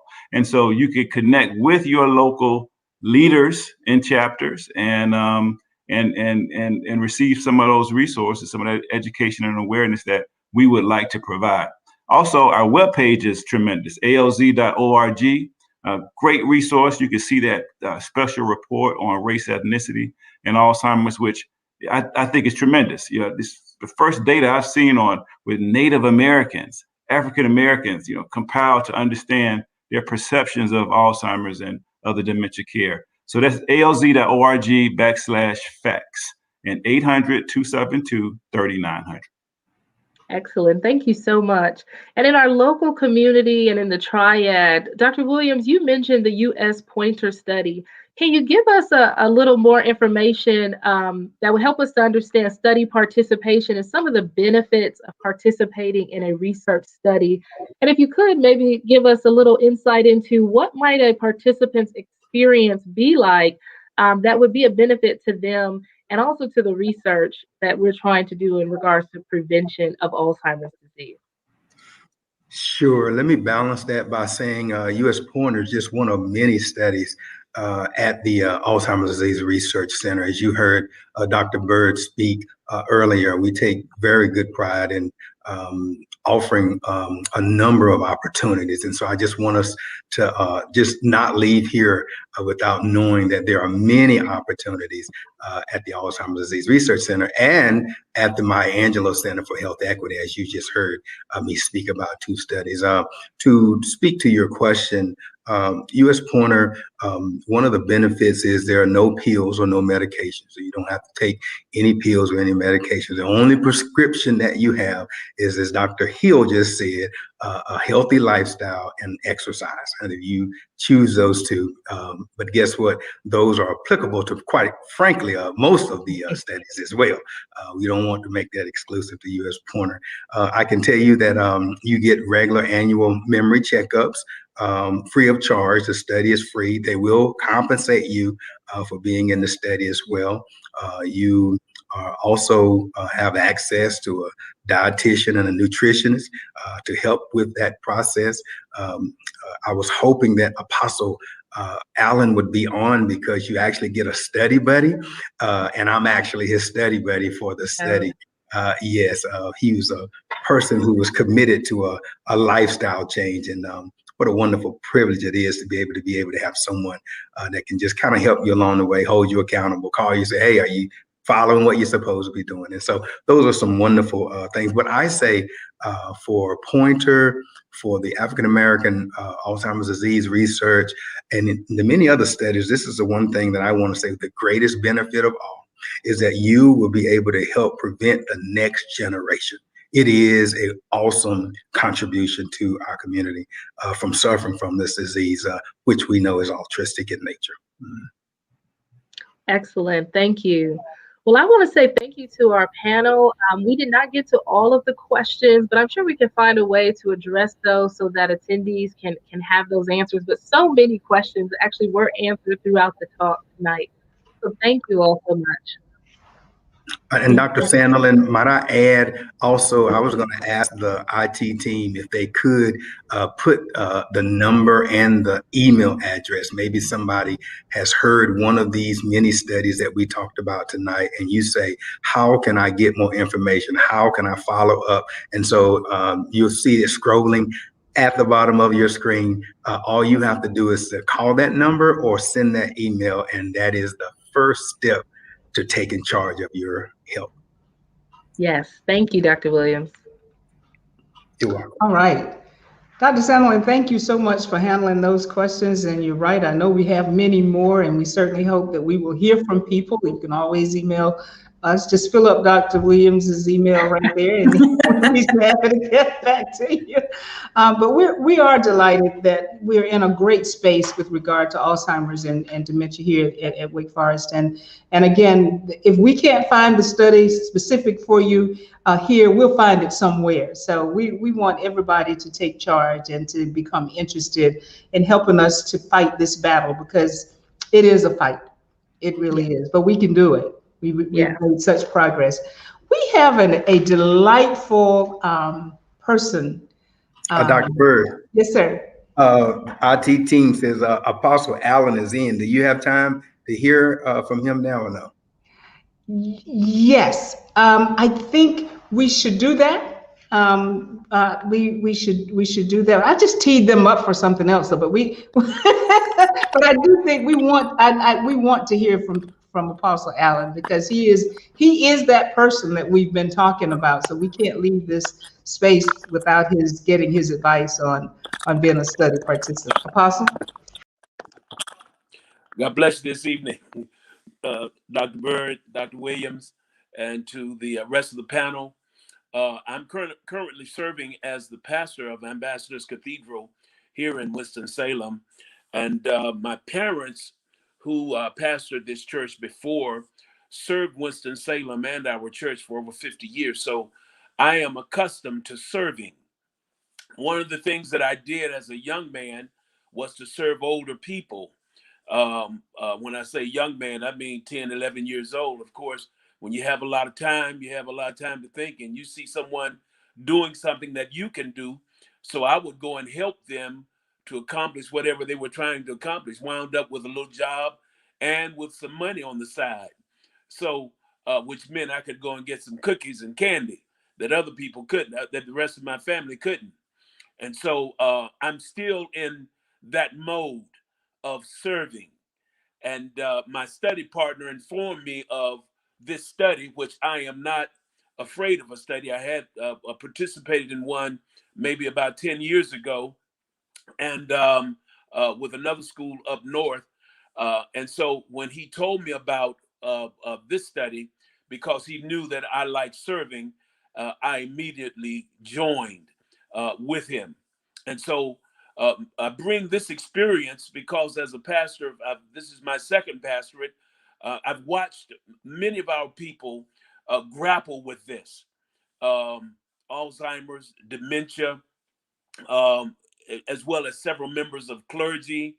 As a matter of fact, one of my friends in Thomasville, we had this discussion about 2 years ago of certain clergy that we knew of undergoing just that, the dementia and Alzheimer's.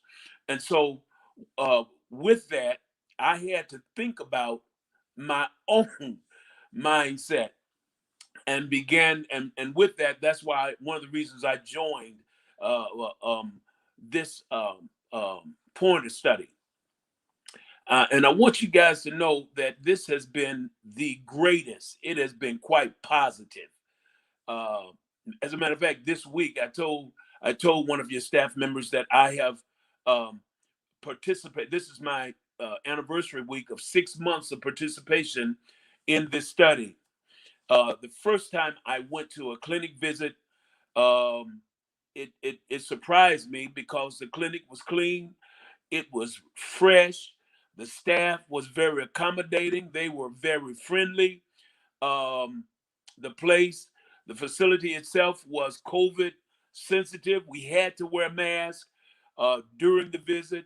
No matter how winded I may have gotten, I still had to keep my mask on. And they were always alert to take care of every surface that we touched or anyone else touched. That was quite enjoyable to me, and it was a great, even with, of course, I had to do a lab. And I will tell you this, that with this participation, of course, you have to answer the question, will a change in diet, a change in exercise, a change in cognitive stimulation be an answer to later on to helping you to fulfill and not allowing Alzheimer's or dementia to come upon you? And I will tell you this, that because of my participation, number one, I like to say that I have lost 10 pounds and have kept those 10 pounds off. My diet, which I'm just like Attorney Perry, was not good at the time, but now it is better. And that's one of the reasons why I lost the weight. And I'm more concerned about exercise than ever before. I've never been one to not exercise, but this time we really hang in there with it, as well as doing some of the exercises on the computer that they give us. And so my numbers have improved at the 6 month study. My numbers have improved, and I'm so glad about that. But one of the greatest things I'll tell anyone, I started out telling you that I was, as a young man, I worked and I received compensation. And one of the things that does come with this is compensation. Some money is always given. And I'm so glad about that. I'm not doing this for the money, but it is, if someone wants to work at it or come, then it is some money. They do pay you for your participation in this study.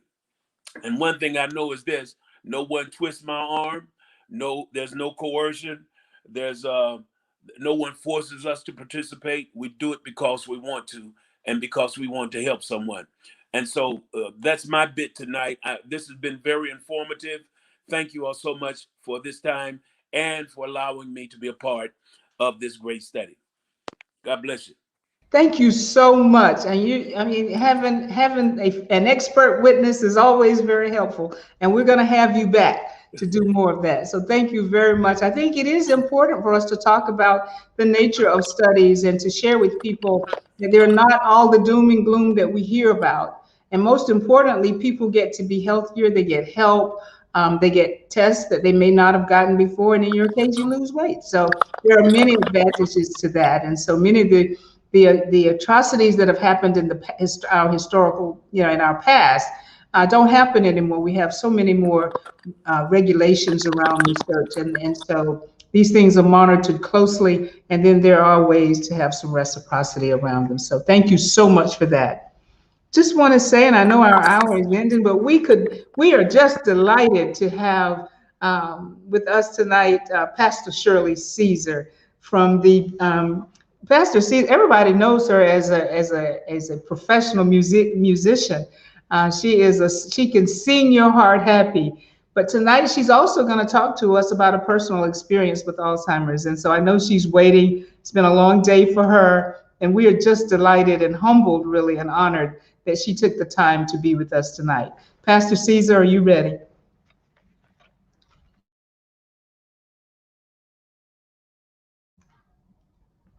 Uh-oh. Hello, I'm Pastor Shirley Caesar, and I'm so happy today to be a part of Dr. Lamont Williams, who have such a compassion and concern for persons that suffering from Alzheimer's disease. Just glad to be a part of that ministry. Also for Dr. Goldie Bird, who is the director of the Maya Angelou Center for Health Equity. Thank you for touching lives. For Governor Roy Cooper. Governor Cooper, I want to thank you also for doing such a marvelous job keeping us as safe as you possibly could during this COVID-19. But I want you to know that I know something about the Alzheimer's disease. I come from a background of family members. My mom, who also suffered from it, and I had a cousin, Esther Caesar Hayes, who had Alzheimer's disease. And I mean, it was almost like in a stage wherein that she did not even recognize any of us anymore. Alzheimer's is a terrible, terrible disease. But I want to thank God, in spite of everything, for Dr. Lamont Williams and for the wonderful ministry that God has placed in his heart to help with us as we go through this terrible Alzheimer's disease. For Governor Roy Cooper, again, thank you, Governor, for doing such a marvelous job in helping to keep us safe. All right. Let me also tell you that I remember when my husband was going through this, and I was, I don't know, I found myself, because he kept repeating himself, and I found myself trying to correct him and all of that. But one thing that I don't ever want to do is to argue with them, because a lot of things they just don't remember anymore, all right? And so I don't want to try to ever correct them. I did that with my husband. I said, Daddy Harold, you just said that. He said, well, let me say it again. And he became sort of perturbed because I did not know what I was doing. I had no real knowledge about Alzheimer's disease. I'm just grateful to the Lord that it has not touched me and other younger people in my life. But I know that I'm at the age now wherein that this disease could hit me too. And so thank you again, Dr. Williams, with your compassionate self, as you become so concerned for persons that's going through Alzheimer's disease. For Dr. Goldberg, I'm just going over this again because I want you to know that we so do appreciate you, okay? And again, our governor, North Carolina's governor, God bless you, Governor Roy Cooper. Those of you that's viewing this, you can make it. You can make it. All of the struggles that you've been going through, God is gonna fix it just for you. You can make it. Tell a dying world you can make it. I don't know what's going wrong. God won't let it. He won't let it last too long. You haven't been going through. You're better alone. You're gonna make it. Make it, make it, make it, make it. Somebody right now, some family, some husband, somebody that's going through this Alzheimer's problem. Maybe it's your husband, maybe it's your mom or your dad. Broken promises and shattered dreams. No hope, it seems. Still I believe, yes I do, that you're gonna make it. You can make it. When you don't feel well in your body, make it. When it's storming in your life, make it. You cannot give up on God, make it. Just as long as the Lord, He's on your side. Everything that I know will be alright. Yeah, just as long as the Lord, He's walking by your side. Everything I know will be alright. You can make it, make it, make it, make it, make it, make it. God bless you. God bless you.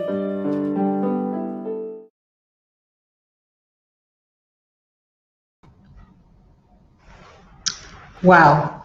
Wow. Pastor Caesar, as always, you have just really warmed all of our hearts. And I tell you, what would we do without you? We call on you all the time, and you say yes, and we are so happy. And I think families who are going through Alzheimer's really can leave this session with that affirmative, that we can make it. And it's going to take everybody to help us fight this disease. Thank you so much. That was so very powerful, and we needed just that. Dr. Williams, you were going to come, and I believe now, and talk about a couple of questions that you'd like for people to answer. Yes, thank you, Dr. Bird. I am still just trying to calm myself down from such a heartwarming musical contribution and a personal testimony. Thank you again, Pastor Caesar, for your impartation to our community. And so we're at a very critical point in our town hall. You've heard all of the presenters, you've heard the charges, and you know, what really matters now is your opinion. We want to hear from you. You've heard from us. And so our IT team has worked very diligent. If you look in the top of your screen, those of you viewing on social media, they've already pinned the exit poll. All you have to do is just click on it. We want you to please take a brief moment and take that exit poll. What that's going to do is two things, and I want you to hear me. Allow me to say this. If you've sent a question in, you're saying you maybe didn't get your question heard or allowed, we're going to have all questions answered. And our commitment back to you is through you taking the exit poll, because when you take the exit poll, you'll provide us a way to get back in touch with you. And so I'm asking you, there are several ways. If you're on Facebook, you can click on the exit poll link that's pinned in the post section. If you're on Twitter, you can click on the exit poll link that's pinned in the Twitter section. And if you're on Zoom as well, click on the exit poll link in the chat. And so when you do that, they're going to ask you a couple of brief questions. Number one, did this town hall help you better understand this Alzheimer's, dementia, and memory loss prevention? We want to know, did this town hall help you there?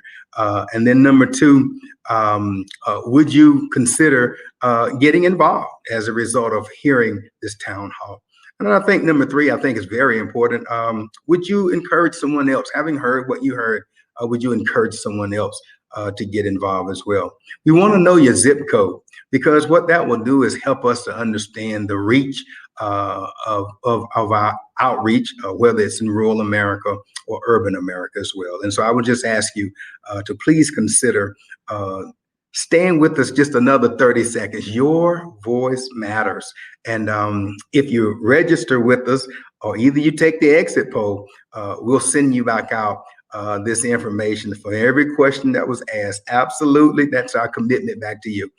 We will send it back out to everyone that provides that information for us. And so please take a moment now and begin to engage in the exit poll.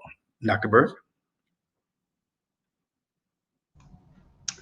Thank you so much, Dr. Williams. And thank you to all of our listening audience tonight. We certainly do appreciate your hanging in here with us. We're a little bit past the hour, but we do appreciate you staying with us. And Dr. Williams, you wanted to go ahead and thank the folks who helped you put this together. Yes, ma'am. Thank you, Dr. Bird. Listen, I would be remiss on so many levels if I did not take a moment of personal privilege and say thank you to the entire task force.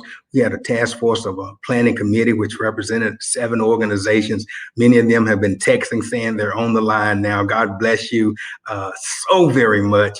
We also had an IT team who have been working behind the scene to try to make this as a pleasant of experience for you as possible.